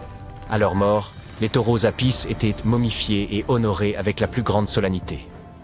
Lorsque Mariette pénétra dans le Sérapéum, il observa des traces de rouleaux sur le sol des galeries et découvrit 2 treuils horizontaux en bois, chacun muni de 8 leviers. Par la suite, d'autres explorateurs signalèrent la présence de doubles rails. Les chambres funéraires étaient situées à un niveau inférieur au sol du couloir. Pour positionner les sarcophages, les ouvriers remplissaient ces chambres de sable, permettant ainsi un déplacement en ligne droite. Ensuite, le sable était progressivement retiré, abaissant doucement les sarcophages dans des emplacements parfaitement taillés dans la roche. Une inscription en pierre trouvée dans le Sérapéum mentionnait qu'à l'époque de Ptolémée II, en 247 avant notre ère, il fallait 28 jours pour placer un seul sarcophage avec son couvercle. L'incroyable précision des sarcophages, notamment leurs angles de 90 degrés, s'explique également par les avancées géométriques des anciens Égyptiens. Dès 1850 avant notre ère, ils rédigèrent des traités de géométrie, démontrant qu'ils connaissaient une valeur approximative de pi et savaient calculer le volume d'une pyramide tronquée. Ces compétences avancées en mathématiques expliquaient leur capacité, 5 siècles plus tard, à sculpter des surfaces parfaitement planes. Bien que tout cela puisse sembler logique, certains pointent des incohérences. La taille des sarcophages dépasse largement celle des taureaux, alors que les pharaons étaient inhumés dans de petits cercueils, à peine adaptés à leur corps. De plus, ces sarcophages, réalisés en granit avec une précision remarquable, auraient pu être fabriqués en calcaire, un matériau bien plus facile à travailler. Le transport de ces immenses sarcophages semble réalisable en théorie, mais reste complexe. Si une personne pouvait tirer environ 200 kilos, il aurait fallu au moins 250 personnes pour déplacer un seul sarcophage. Or, les tunnels du Sérapéum sont extrêmement étroits, excédant d'à peine 60 cm la largeur des sarcophages eux-mêmes. Il aurait été impossible que des centaines de personnes se serrent dans ces espaces confinés pour tirer les sarcophages. Et quand bien même, comment auraient-elles pu faire pivoter les blocs dans ces étroits couloirs, les abaisser dans leurs niches et les positionner parfaitement au centre? Pourtant, cela a été réalisé pas moins de 24 fois, chaque sarcophage étant impeccablement centré. De surcroît, les chambres étaient recouvertes de poussière, sans aucune trace de suie provenant des lampes, ce qui impliquerait de travailler dans une obscurité quasi totale. La fonction véritable de ces sarcophages pourrait toutefois avoir été différente. Bien avant l'ère des pharaons, les populations locales connaissaient déjà le processus de fermentation. Ce phénomène survient lorsque des micro-organismes, comme les levures, consomment des substances comme l'amidon, produisant ainsi du gaz carbonique et de l'éthanol.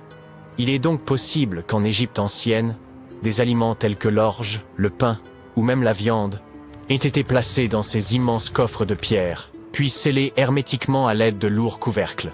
Ces sarcophages en granit, d'une précision remarquable, étaient pratiquement hermétiques, empêchant toute fuite. Lorsque la levure commençait à agir, elle générait progressivement du gaz carbonique, augmentant la pression interne. Les sarcophages, dotés d'une robustesse exceptionnelle, pouvaient supporter des pressions bien supérieures à celles des pneus de voiture. Sous l'effet de cette compression, les cristaux du granit produisaient une très faible charge électrique. Ce phénomène était possible grâce à la présence de quartz dans le granit, un matériau réactif à la pression. Par ailleurs, l'ajout de viande ou de parties animales aurait pu favoriser le développement des levures. La viande contient en effet de l'acide oléique, un élément nécessaire pour que les levures continuent de croître et résistent aux effets toxiques de l'éthanol qu'elles produisent. Ainsi, avec l'accumulation de gaz et la production d'électricité, ces sarcophages n'auraient pas uniquement servi d'anciens garde-manger, mais auraient pu être de véritables systèmes énergétiques. Au fil du temps, la pression interne devenait si élevée qu'elle pouvait repousser le couvercle, libérant le gaz avec un bruit sec. Toutefois, lorsque le sérapéum fut redécouvert en 1850, d'anciennes peintures montrèrent que des pierres étaient empilées sur certains couvercles. Cela suggère que, dans l'Antiquité, des efforts furent entrepris pour alourdir ces couvercles afin de limiter les pertes dues à la pression interne. Ce poids additionnel permettait également aux cristaux de quartz du granit de continuer à générer davantage d'électricité sous l'effet de la pression. Si quelqu'un ouvrait l'un de ces sarcophages de pierre plusieurs millénaires plus tard, il ne découvrirait à l'intérieur que les ossements des taureaux déposés à l'origine. C'est précisément ce que Mariette a mis au jour dans les années 1850. Peu après les premières fouilles effectuées au cours de la seconde moitié du XIXe siècle, le sérapéum fut ouvert aux visiteurs. Le prince de Galles, futur Édouard VII, aurait même déjeuné avec ses invités dans l'une de ses tombes. Bien que le site ait été rendu inaccessible pendant un certain temps à cause des sables et des séismes, il est aujourd'hui de nouveau possible de le visiter afin d'en percer le mystère. Grâce aux technologies modernes, nous pourrions bientôt résoudre de nombreuses autres énigmes historiques. Une équipe de scientifiques du musée Field d'histoire naturelle de Chicago a récemment utilisé un scanner spécifique pour analyser des momies égyptiennes sans les déballer. Les chercheurs ont soigneusement transporté 26 momies sur des chariots adaptés jusqu'au parking où se trouvait le scanner. Celui-ci a pris des milliers de clichés radiographiques détaillés de chaque momie et de leur cercueil. En regroupant toutes ces images, ils ont pu créer des modèles 3D révélant l'intérieur des momies, y compris les squelettes et certains artefacts. Ces images devraient permettre aux archéologues de mieux comprendre les pratiques funéraires égyptiennes, remontant à plus de 3000 ans. Bien que la phase de numérisation ait été réalisée en seulement 4 jours, l'analyse complète des données pourrait prendre jusqu'à 3 ans. Les chercheurs ont néanmoins déjà pu découvrir quelques détails personnels sur certaines momies. L'une des figures momifiées les plus célèbres du musée est Shennet Aa, une aristocrate ayant vécu dans l'Égypte ancienne il y a environ 3000 ans. Elle serait décédée à la fin de sa trentaine ou au début de sa quarantaine. Les embaumeurs avaient inséré du rembourrage dans son cou pour éviter qu'il ne s'affaisse, garantissant ainsi que son corps demeure intact à travers les âges. Ils avaient également placé des yeux artificiels dans ses orbites afin qu'elle conserve une apparence complète dans l'au-delà. Elle avait sécante, cosinus, tangente, sinus, 3,14159. C'était le cri de ralliement du club de trigonométrie à l'époque. Pour tous les autres élèves du cours de mathématiques, des termes tels que sinus, tangente et pi étaient tout simplement déconcertants. Qui les a inventés et pourquoi? Leur seul but était-il de rendre les choses plus difficiles pour les élèves? Eh bien, pas tout à fait. La trigonométrie a été inventée par les anciens Égyptiens. Ils avaient besoin de ces connaissances pour construire leurs pyramides, et ils ont fait du bon travail. La grande pyramide de Gizeh est toujours debout aujourd'hui, quelques 4500 ans après sa construction. Et personne n'a fait de réclamation. Sortons donc de cette salle de classe et partons pour un voyage dans le temps, afin de percer les secrets de la précision des anciens Égyptiens. Vous voici sur le chantier de la Grande Pyramide, à une quinzaine de kilomètres du Caire en Égypte. La ville n'est pas encore là. Vous n'êtes entouré que du désert et des nombreux ouvriers. Ils transportent de gros blocs de pierre pesant chacun 2,5 tonnes. Ces blocs se trouvent sur des traîneaux de bois qui eux-mêmes reposent sur de gros cylindres. Une équipe de 8 hommes fait rouler ces blocs en avant. Cela fait tout de suite penser au rouleau d'une caisse enregistreuse de supermarché. Le principe est exactement le même, mais l'échelle est plus grande, beaucoup plus grande. Les scientifiques estiment que les Égyptiens ont utilisé 2,3 millions de blocs de ce type rien que pour la Grande Pyramide. Et le bloc qui se trouve devant vous est l'un des plus légers. Le plus lourd d'entre eux pesait près de 15 tonnes. Mais d'où venaient tous ces blocs? La plupart provenaient de carrières situées autour de Gizeh. Ce n'est pas très impressionnant, pensez-vous. Mais attendez de savoir comment les ingénieurs de l'Antiquité ont transporté du granit sur 800 km jusqu'à la pyramide. À l'époque, il n'y avait ni chemin de fer, ni autoroute. Mais il y avait le Nil, ce fleuve puissant. Les chercheurs pensent même que les Égyptiens ont creusé un canal pour relier le Nil directement au site de construction des pyramides. Il suffisait alors d'attendre le début de la saison des crues, et le tour était joué. La montée des eaux faisait flotter les lourds blocs de pierre. Mais comment ont-ils ensuite soulevé tous ces énormes cailloux sur la terre ferme pour les empiler ainsi jusqu'au sommet? Disposaient-ils de grues gigantesques? Les anciens Égyptiens ont contourné ce problème, littéralement. L'un des ouvriers vous montre maintenant la rampe géante qui fait le tour de la pyramide qu'ils sont en train de construire. C'est ainsi qu'une route de montagne se ferait un chemin en zigzag jusqu'au sommet. Si la rampe rejoignait directement le sommet de la pyramide, les ouvriers ne pourraient pas s'en servir pour tirer les blocs de pierre. Elle serait trop abrupte. Les scientifiques ont calculé que l'inclinaison maximale était de 8%. Les anciens Égyptiens ont donc simplement prolongé la rampe autour de la pyramide. Encore une fois, il ne s'agit que de théorie, car la rampe aurait pu se trouver à l'intérieur de la pyramide, comme le suggèrent certains chercheurs. La méthode de construction exacte reste un mystère, gardé jalousement par le Sphinx. C'est son vrai nom, n'est-ce pas? Eh bien c'est faux. Le grand Sphinx n'est que le pseudonyme de la statue. Vous savez, ce nom que prennent les écrivains lorsqu'ils veulent se cacher leur véritable identité, ou le nom de scène d'un chanteur. Le véritable nom du Sphinx, traduit de l'égyptien, signifie Horus à l'horizon. C'était le nom de la divinité égyptienne du ciel. Le mystère ne s'arrête pas là. Un homme passe devant vous avec un seau de peinture. Il va ajouter une touche de couleur au grand Sphinx. Les chercheurs ont trouvé des taches de cette couleur rouge à côté de son oreille. Il s'agit d'une peinture très résistante, qui a tenu pendant des milliers d'années. Vous vous tenez maintenant en face du Sphinx. Vous levez les yeux. Il est très grand, n'est-ce pas? 20 mètres, pour être précis. Résistez à l'envie de prendre un selfie. Allez, vous pouvez le faire. Vous remarquez maintenant autre chose. On dirait que le Sphinx se trouve au centre d'un triangle géant. C'est l'un des côtés de la grande pyramide. Et non, vos yeux ne vous jouent pas des tours. Le Sphinx se trouve vraiment au centre de la face latérale de la pyramide. C'est ici que les mathématiques entrent en jeu. Une pyramide a 4 faces, appelées faces latérales. Il y a aussi une 5e face, la base, mais elle n'est pas visible. C'est, vous l'avez deviné, la face cachée. Le Sphinx a un dernier mystère à révéler, son âge. Les scientifiques s'accordent à dire que c'est le pharaon Képhren qui l'a construit. Il a régné après son père qui avait construit la grande pyramide, toute proche. Les deux structures ont donc été achevées à la même époque. Mais revenons à nos jolis nombres. Vous avez entendu parler de Cléopâtre, cette princesse égyptienne dont on dit qu'elle était d'une grande beauté? Elle a vu les pyramides, mais elle vivait plus près de l'époque du premier iPhone que de celle des bâtisseurs de pyramides. Fascinant, non? Vous pouvez voir des milliers de personnes autour de vous. Ils travaillent dur pour construire le tombeau du pharaon. Mais combien sont-ils exactement? Un philosophe grec a estimé qu'il y avait jusqu'à 100 000 ouvriers. Ce chiffre semble acceptable pour une structure aussi gigantesque, mais il ne peut pas être correct. La science ne peut tout simplement pas confirmer ce chiffre. Les égyptologues estiment le nombre total d'ouvriers à 30 000. Et oui, Indiana Jones était l'un d'entre eux, du moins sur le grand écran. Mais il est arrivé en retard. Les égyptologues en savent beaucoup sur les pyramides, mais ils ne savent pas tout. Non pas parce qu'ils ne veulent pas savoir, mais parce qu'ils n'ont pas encore recueilli suffisamment de preuves. Ils ne peuvent que supputer le processus de construction. D'abord, les ingénieurs arrivaient pour choisir le bon endroit et prendre les mesures nécessaires. C'est pour cela qu'ils avaient besoin de toutes ces mathématiques compliquées.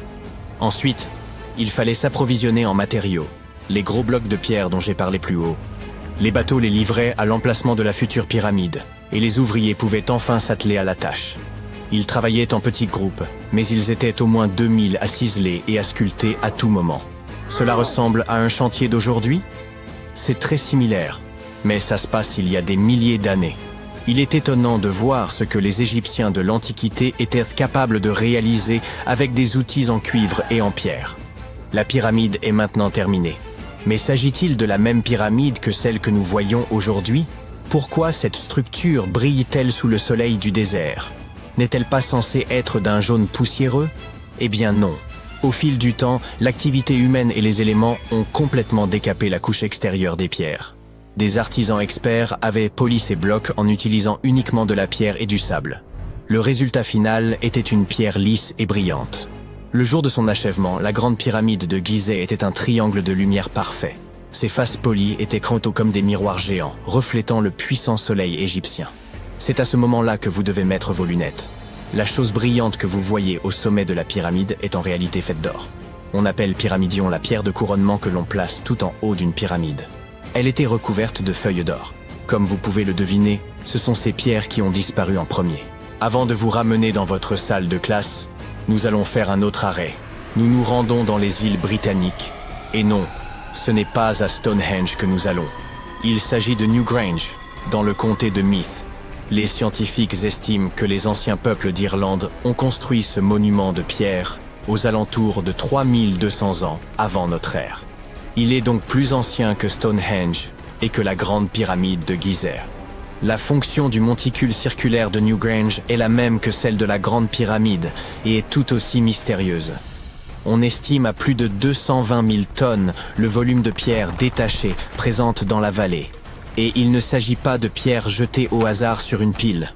L'ordre dans lequel elles sont disposées rend la structure imperméable. Cela expliquerait comment Newgrange a pu tenir si longtemps. N'avez-vous pas soudain envie de vous procurer un étui bien étanche pour votre téléphone ? Vous êtes de retour à votre pupitre. Mais le cours de mathématiques d'aujourd'hui est la dernière chose à laquelle vous pensez. Vous pensez à la grandeur des pyramides égyptiennes. Et vous vous demandez si nous avons quelque chose de semblable aujourd'hui. Eh bien, sachez que les ingénieurs modernes sont tout aussi impressionnés que vous par la grande pyramide. On trouve une pyramide de verre dans la cour principale du célèbre musée du Louvre à Paris. Le panorama de San Francisco ne serait pas complet sans la Trans-America pyramide de 48 étages. Mais c'est à Las Vegas que l'on est allé le plus loin. C'est dans cette ville que se trouve l'hôtel Luxor. Il est très grand. C'est même la 3e plus grande pyramide de la planète. Et devinez ce qui se trouve juste devant. Oui, une réplique du Sphinx. Elle mesure 33,5 mètres de haut, soit 2 étages de plus que celle de Gizeh. Eh oui, tout est plus grand à Las Vegas. Si une question continue de dérouter les archéologues de nos jours, c'est bien celle-ci. Comment les anciens Égyptiens ont-ils édifié ces pyramides monumentales ? D'après ce que nous savons à ce jour, leurs moyens semblaient plutôt limités, notamment en ce qui concerne les outils et les matériaux nécessaires à la construction. Bien que nous ne disposions toujours pas d'une réponse pleinement convaincante, certaines théories fascinantes méritent d'être examinées. Parmi ces hypothèses, l'une des plus crédibles évoque une méthode ingénieuse employée par les Égyptiens. Imaginez un instant, ils auraient ainsi bâti une rampe inclinée et sinueuse, composée de briques, de terre et de sable, entourant progressivement la pyramide en construction. Au fur et à mesure que l'édifice gagnait en hauteur, ils auraient simplement ajusté la taille et l'étendue de cette structure. Une méthode ingénieuse qui rappelle un jeu de Jenga antique. Mais alors, comment parvenaient-ils à hisser ces blocs de pierre colossaux jusqu'au sommet ? Selon Hérodote, l'éminent historien grec de l'Antiquité, ils auraient eu recours à des traîneaux, des rouleaux et des leviers, transformant ainsi le chantier en une gigantesque épreuve de force collective. Toujours d'après ces récits, il aurait fallu pas moins de 20 années pour achever la pyramide de Khéops, ce chef-d'œuvre emblématique. Hérodote ne s'arrête pas là. Il avance un chiffre stupéfiant, affirmant que 100 000 hommes auraient donc participé à cet incroyable projet. A-t-on engagé l'ensemble de la population égyptienne ? Probablement pas. Mais il est plausible que la majorité de ces ouvriers ayant été des paysans mobilisés durant la période de crue du Nil, lorsque les travaux agricoles étaient suspendus. Une organisation ingénieuse adaptée au cycle naturel du fleuve. Les archéologues contemporains ont toutefois apporté des nuances à cette vision.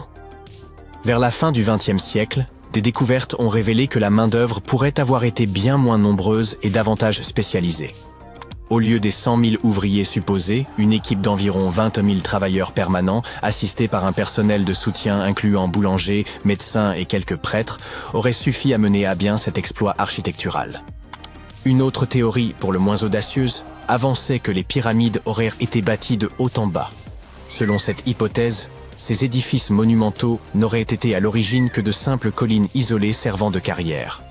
Les pierres en auraient été extraites progressivement, et au fil du temps, des ingénieurs successifs auraient remodelé ces collines pour leur donner la forme des pyramides emblématiques que nous admirons aujourd'hui. Avant de rejeter cette idée comme une pure fantaisie, certains y voyaient une part de plausibilité. Après tout, des collines isolées existent bel et bien dans certains cas, laissant entrevoir une légère possibilité de vérité dans cette hypothèse. Que ce soit à travers la construction de rampes ou des techniques de travail ingénieuses, une chose demeure incontestable. Ces pyramides continuent de fasciner l'histoire et d'alimenter notre imagination. En évoquant les mystères de l'Égypte ancienne, il y a aussi cet immense obélisque inachevé. Un vestige intrigant qui suscite de nombreuses interrogations parmi les scientifiques quant à sa méthode de façonnage. Certains pensent que nos ancêtres auraient eu recours à des pilons manuels pour accomplir ce travail colossal. Un spécialiste propose toutefois une interprétation différente. En examinant attentivement les motifs laissés par l'outil utilisé, il souligne une caractéristique intrigante. Les parois des tranchées entourant l'obélisque affichent des stries régulières et bien alignées, ce qui semble improbable si ces marques résultaient uniquement de coups portés par des mains humaines. Selon cet expert, ces striations horizontales sont typiques d'un outil mécanique effectuant des pauses régulières tout en retirant la matière. Mais ce n'est pas tout. Imaginez un outil oscillant d'avant en arrière contre les parois de la tranchée, évacuant les débris pour empêcher un rétrécissement progressif. Dans ce scénario, cet outil aurait pu imprimer des stries horizontales particulières aux endroits où il exerçait une pression contre les parois latérales. Cela semble être de la technologie de pointe, n'est-ce pas? Et devinez quoi? Il est peu probable que les Égyptiens de la 18e dynastie aient eu accès à un savoir-faire aussi avancé. Un autre égyptologue renommé, lors de ses explorations, a également découvert plusieurs perceuses à carottes. Bien que les véritables mèches de forage en soient absentes, sa collection renferme des vestiges curieux de carottes en calcaire, en albâtre et même en granit. Les Égyptiens ne se contentèrent cependant pas de ces constructions impressionnantes. En réalité, ils furent les génies à l'origine du miroir portatif. Oui, ce petit miroir que l'on utilise quotidiennement pour inspecter notre apparence. Mais voici l'astuce. Ces miroirs étaient de véritables œuvres d'art. Ils étaient ornés d'inscriptions et de figures décoratives. Ce n'est pas tout. Les Égyptiens prenaient grand soin de leur apparence. Ils comprenaient l'importance de l'hygiène personnelle et de soigner leur image. Dans leur quête de dents éclatantes, ils ont inventé les brosses à dents et le dentifrice. Les problèmes dentaires étaient fréquents à l'époque et leur sourire n'était pas forcément d'un blanc immaculé. L'art dentaire n'était pas leur domaine de prédilection, vous comprenez? Peut-être que leurs esprits étaient plus accaparés par la construction des pyramides. Cela dit, ces anciennes recettes de dentifrice étaient loin d'être inintéressantes. L'une des concoctions les plus originales incluait du sel gemme, de la menthe, des pétales d'iris séchés et du poivre. Quelques dentistes ont eu le courage de tester cette formule et, à leur surprise, elle s'est révélée assez efficace. De la cendre broyée était incluse dans une autre recette pour préparer une pâte nettoyante pour les dents. Mais l'absence de menthe laissait quelque peu à désirer en matière de fraîcheur.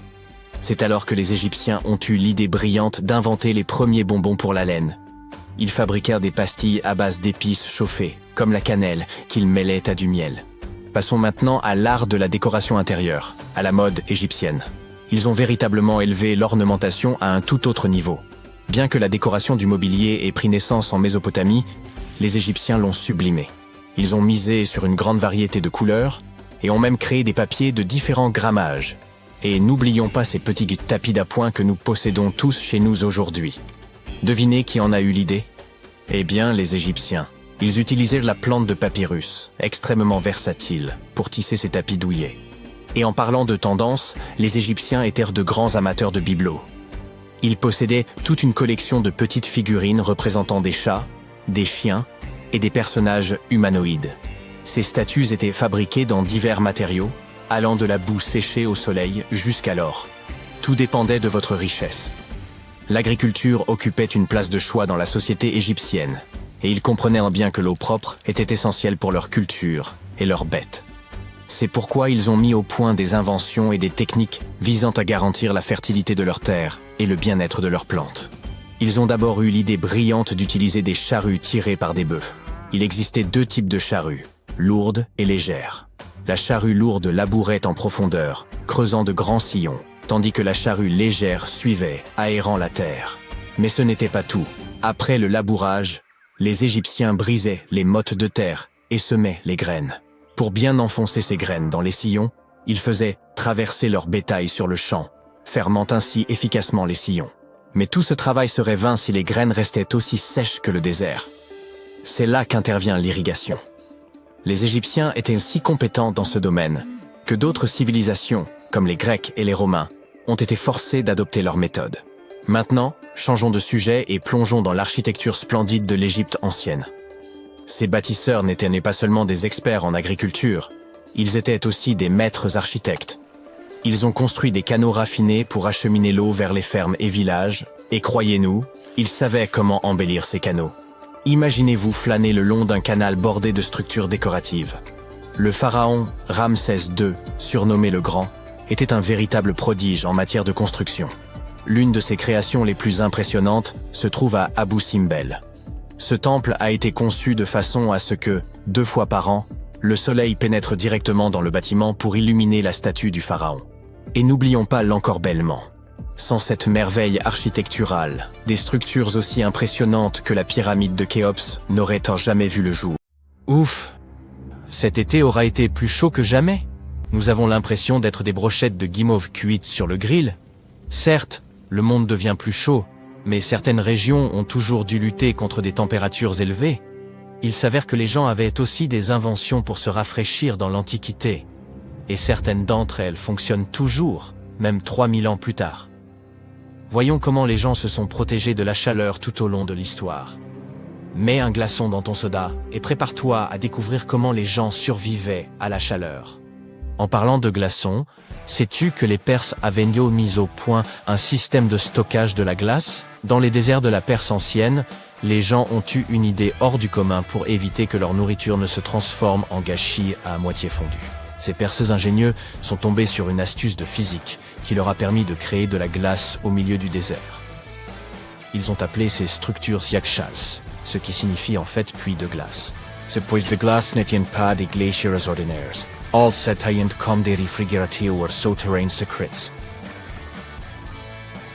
De l'extérieur, les yakshals ressemblaient à des structures faites de briques et de boue en forme de dôme. Mais à l'intérieur, c'était un tout autre monde. Ces fosses à glace étaient dotées d'un système de refroidissement par évaporation qui fonctionnait comme par magie. La nuit, lorsque le désert se refroidissait, les Perses exploitaient l'effet de refroidissement radiatif. Ils ont aménagé des tranchées intelligemment conçues pour contenir de fines couches d'eau. L'eau gelait, défiant la chaleur du désert. Il y avait aussi des aires de stockage souterraines. Les Perses récupéraient de l'eau glacée qui fondait dans ces tranchées fraîches et, pendant la nuit, ils la congelaient à nouveau, tirant ainsi le meilleur parti possible du refroidissement naturel du désert. Pour ajouter à cet effet de refroidissement, ils ajoutaient un mur pour abriter les zones de stockage du soleil brûlant de la mi-journée. Et ce n'est pas tout.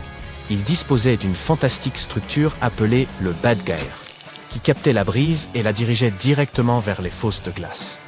De l'air frais et une brise glacée, la combinaison gagnante. Ils disposaient même de canaux complexes, appelés des kanates, pour acheminer l'eau des montagnes voisines jusqu'aux puits de glace et aux maisons. Au fil du temps, ces yakshals sont tombés en désuétude, et la technologie moderne a pris le dessus. Mais il y a aussi de bonnes nouvelles. En Iran, des gens formidables restaurent ces anciennes glacières.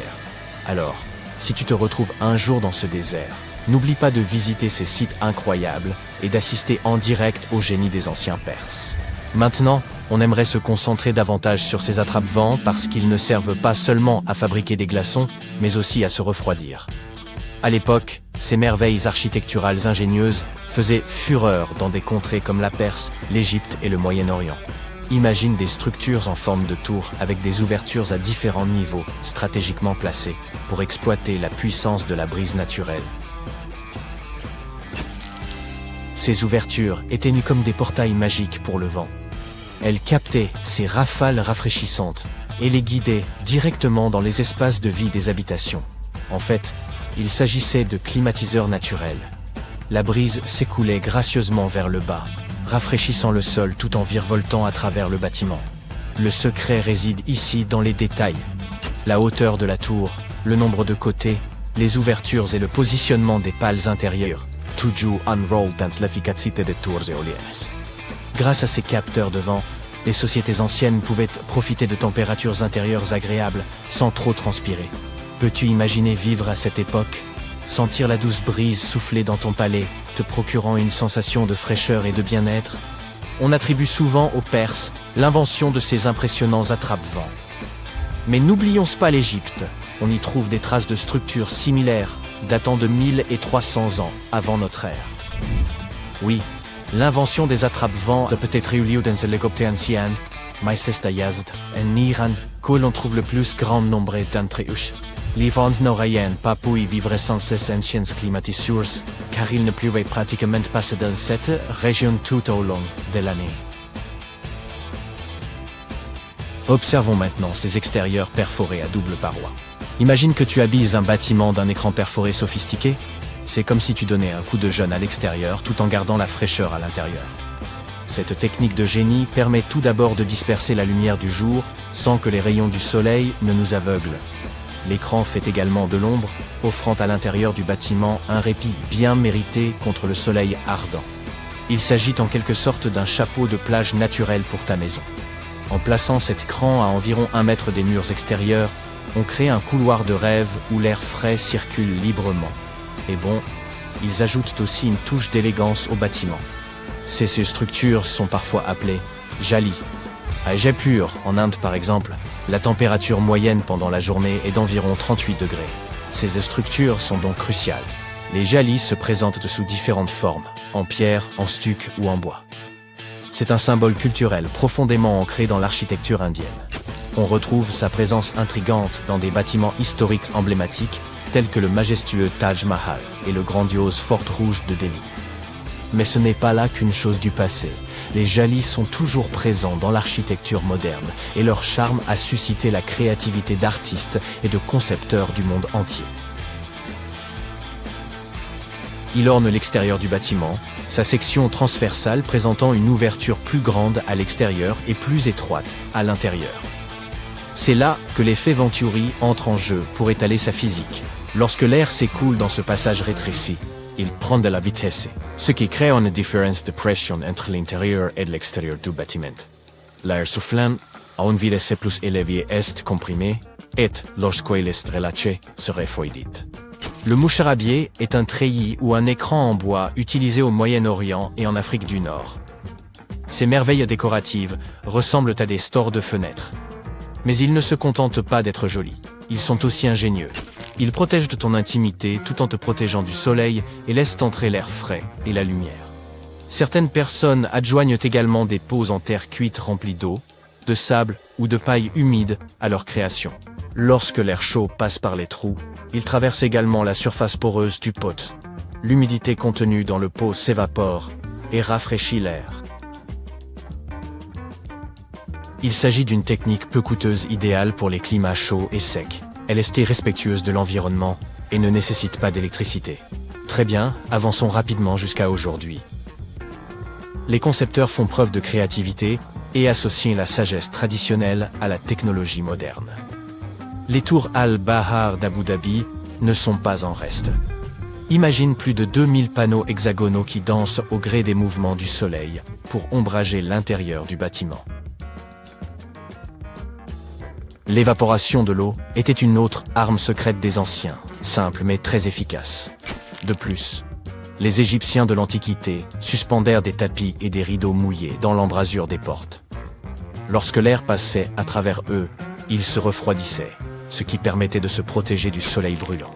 Les architectes de l'Antiquité étaient bientôt passés maîtres dans l'art de maximiser la circulation de l'air. Ils savaient comment assurer une ventilation transversale et laisser l'air chaud s'échapper tout en invitant de l'air plus frais à l'intérieur. Si l'on se reporte sur la Rome antique, les bains publics étaient l'endroit en vogue à l'époque. Les gens s'y réunissaient pour discuter de politique, faire du sport et bien sûr se baigner pour se détendre. Le frigidarium était l'endroit le plus frais des thermes romains.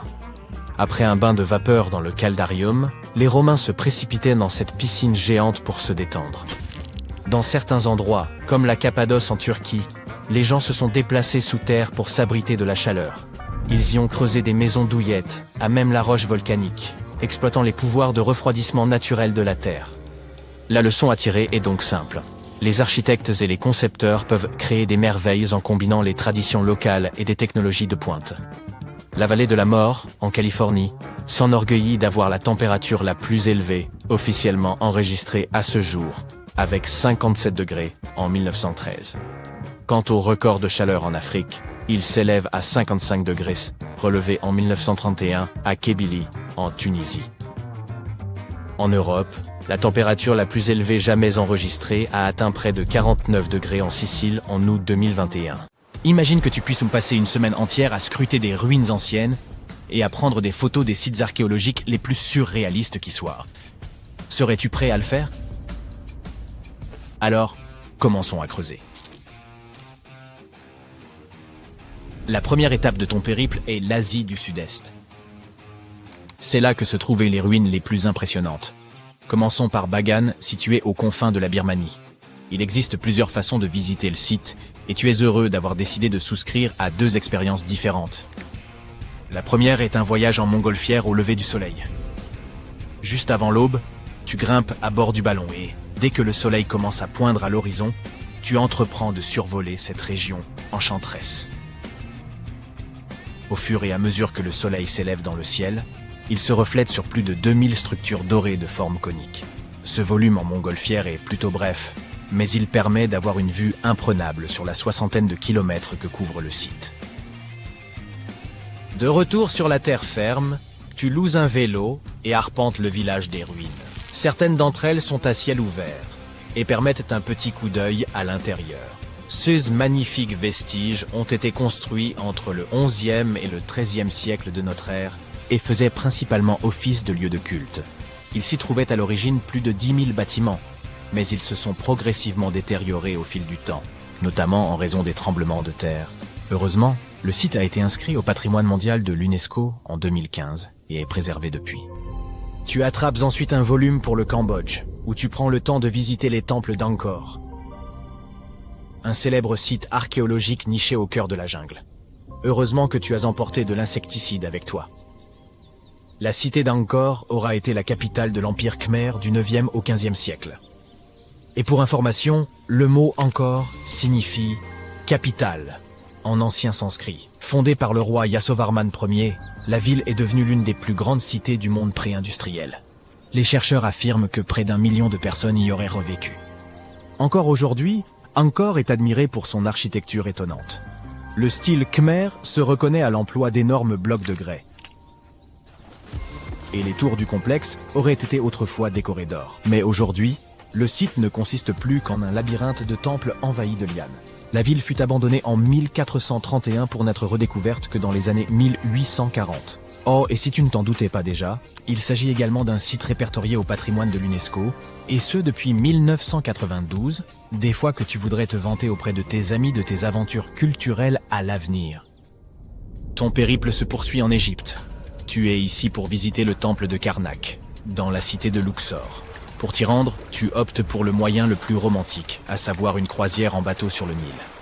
En quittant le Caire, tu te diriges vers le sud jusqu'à atteindre la célèbre cité antique. Autrefois connue sous le nom de Thèbes, Luxor fut pendant des siècles la capitale de l'Égypte et un véritable centre administratif et économique. C'est pourquoi le complexe de Karnak est un site archéologique d'une telle importance. Tu choisis de le visiter de nuit et, dès l'entrée, tu es frappé par la beauté du site. Le soir, de puissants projecteurs illuminent d'une lueur dorée les statues et les colonnes en pierre du temple. Celui-ci est immense et a été principalement construit au XVIIIe et XIXe siècle avant notre ère. Chaque pharaon égyptien de cette période a apporté sa propre marque architecturale au site. L'apogée de cette visite est une promenade dans l'allée des Sphinx, conclue par la découverte de la grande salle hypostyle. Cette vaste chambre est remplie de piliers imposants et de colonnes en grès massif. C'est un spectacle à couper le souffle. De l'Égypte, tu te diriges vers la Jordanie. Si tu aimes les paysages au ton mordoré, tu es au bon endroit. La cité de Pétra est une merveille du monde antique. Située dans le désert jordanien, la ville fut un centre commercial dès le XVe siècle avant notre ère. Les Nabatéens, un ancien peuple arabe, demeuraient aux abords de la ville rose et a prospéré pendant de nombreux siècles, ayant accumulé une quantité importante de richesses. La ville était connue pour son système innovant de gestion des eaux, lequel a rendu la région habitable. Et bien entendu, tu auras un aperçu de S&E vestiges lors de ta visite. La structure en forme de porte monumentale, sculptée à même la roche, et qui a fait la renommée de Pétra, s'appelle la Khazne, ou trésor du pharaon. Elle se trouve à l'entrée principale du site, et on dit qu'un véritable trésor y serait enfoui. N'oublie pas de te placer juste en dessous de l'arche, et de prendre l'une de ces photos connues de tous pour tes réseaux sociaux. Une fois Pétra cochée sur ta liste, tu t'envoles pour le sud de l'Europe. Plus précisément, la pointe de la botte italienne. Tu as prévu une excursion d'une journée afin de visiter les ruines de Pompéi. Pompéi est accessible en voiture depuis la ville de Naples.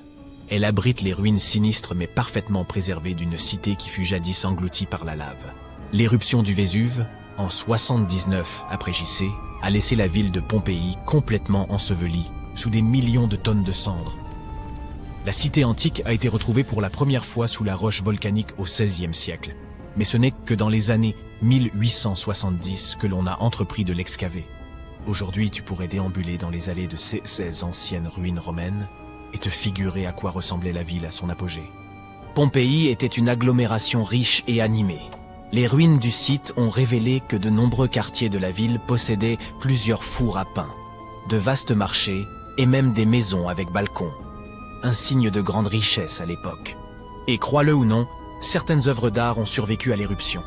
Les archéologues ont découvert des sculptures et des fresques parfaitement conservées, représentant des banquets et des créatures mythologiques. Tout cela tend à indiquer que les membres de la haute société y résidaient. La ville possédait même des thermes et un système de douche fabriqué dans des matériaux de luxe. Pendant que tu te trouves encore en Europe, tu feras bien un saut pour visiter l'emblématique Stonehenge.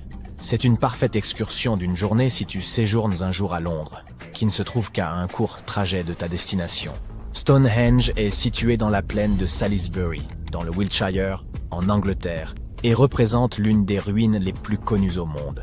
Vieux de plus de 5000 ans, ces curieux anneaux de roche comptent parmi les plus anciennes structures en pierre de la planète. Faits de grès, ils sont entourés de mystères, car on ignore encore largement qui les a construits et dans quel but. Les théories les plus répandues affirment que Stonehenge aurait été utilisé comme un calendrier solaire géant, construit pour aider les gens à garder le compte des jours, des semaines et des mois. Quel travail acharné pour créer un banal calendrier, n'est-ce pas? La dernière étape de ton voyage t'emmènera à la découverte de l'Amérique latine. Au Guatemala, en Amérique centrale, se trouvent d'anciennes ruines mayas. La cité perdue de Tikal est un site composé de 3000 bâtiments, les vestiges de l'ancienne capitale de l'Empire maya. Son importance était autrefois comparable à celle de villes comme Londres ou New York aujourd'hui. L'Acropole Nord est l'ensemble de monuments le plus ancien de Tikal. Érigée à la seule force des bras humains en 350 avant notre ère, elle servait de lieu de dernier repos aux rois et aux prêtres. À l'époque, ces pyramides à degrés étaient peintes en rouge, une couleur adorée des Mayas. Mais aujourd'hui, bien sûr, tu ne verras plus que le calcaire. Tu te demandes peut-être ce qui a pu précipiter la chute d'une ville aussi grandiose. Les archéologues n'ont aucune idée de la cause du déclin de Tikal. Jusqu'à aujourd'hui, cette question demeure sans réponse. S'agit-il d'une famine? D'une épidémie? Peut-être ne le saurons-nous jamais. Envie de découvrir d'autres ruines mayas? Chichén Itzá est un site archéologique qui abrite les pyramides les mieux conservées de la planète. Située dans l'état mexicain du Yucatan, cette cité maya a plus de 1500 ans et elle abritait 35 000 personnes sur l'île à son apogée. Le site s'étend sur près de 500 hectares et comporte de nombreuses ruines. Son point culminant est El Castillo, un immense temple flanqué d'escaliers qui s'élève à 25 mètres au-dessus du sol. Sa particularité réside dans le fait qu'il comporte 91 marches sur chacune de ses 4 faces. En comptant la plateforme supérieure, cela fait un total de 365 marches, qui se trouve également être le nombre de jours de l'année solaire. Ouf! Quel voyage trépidant! Il est temps de rentrer à la maison et de méditer sur tout cela. À la prochaine fois.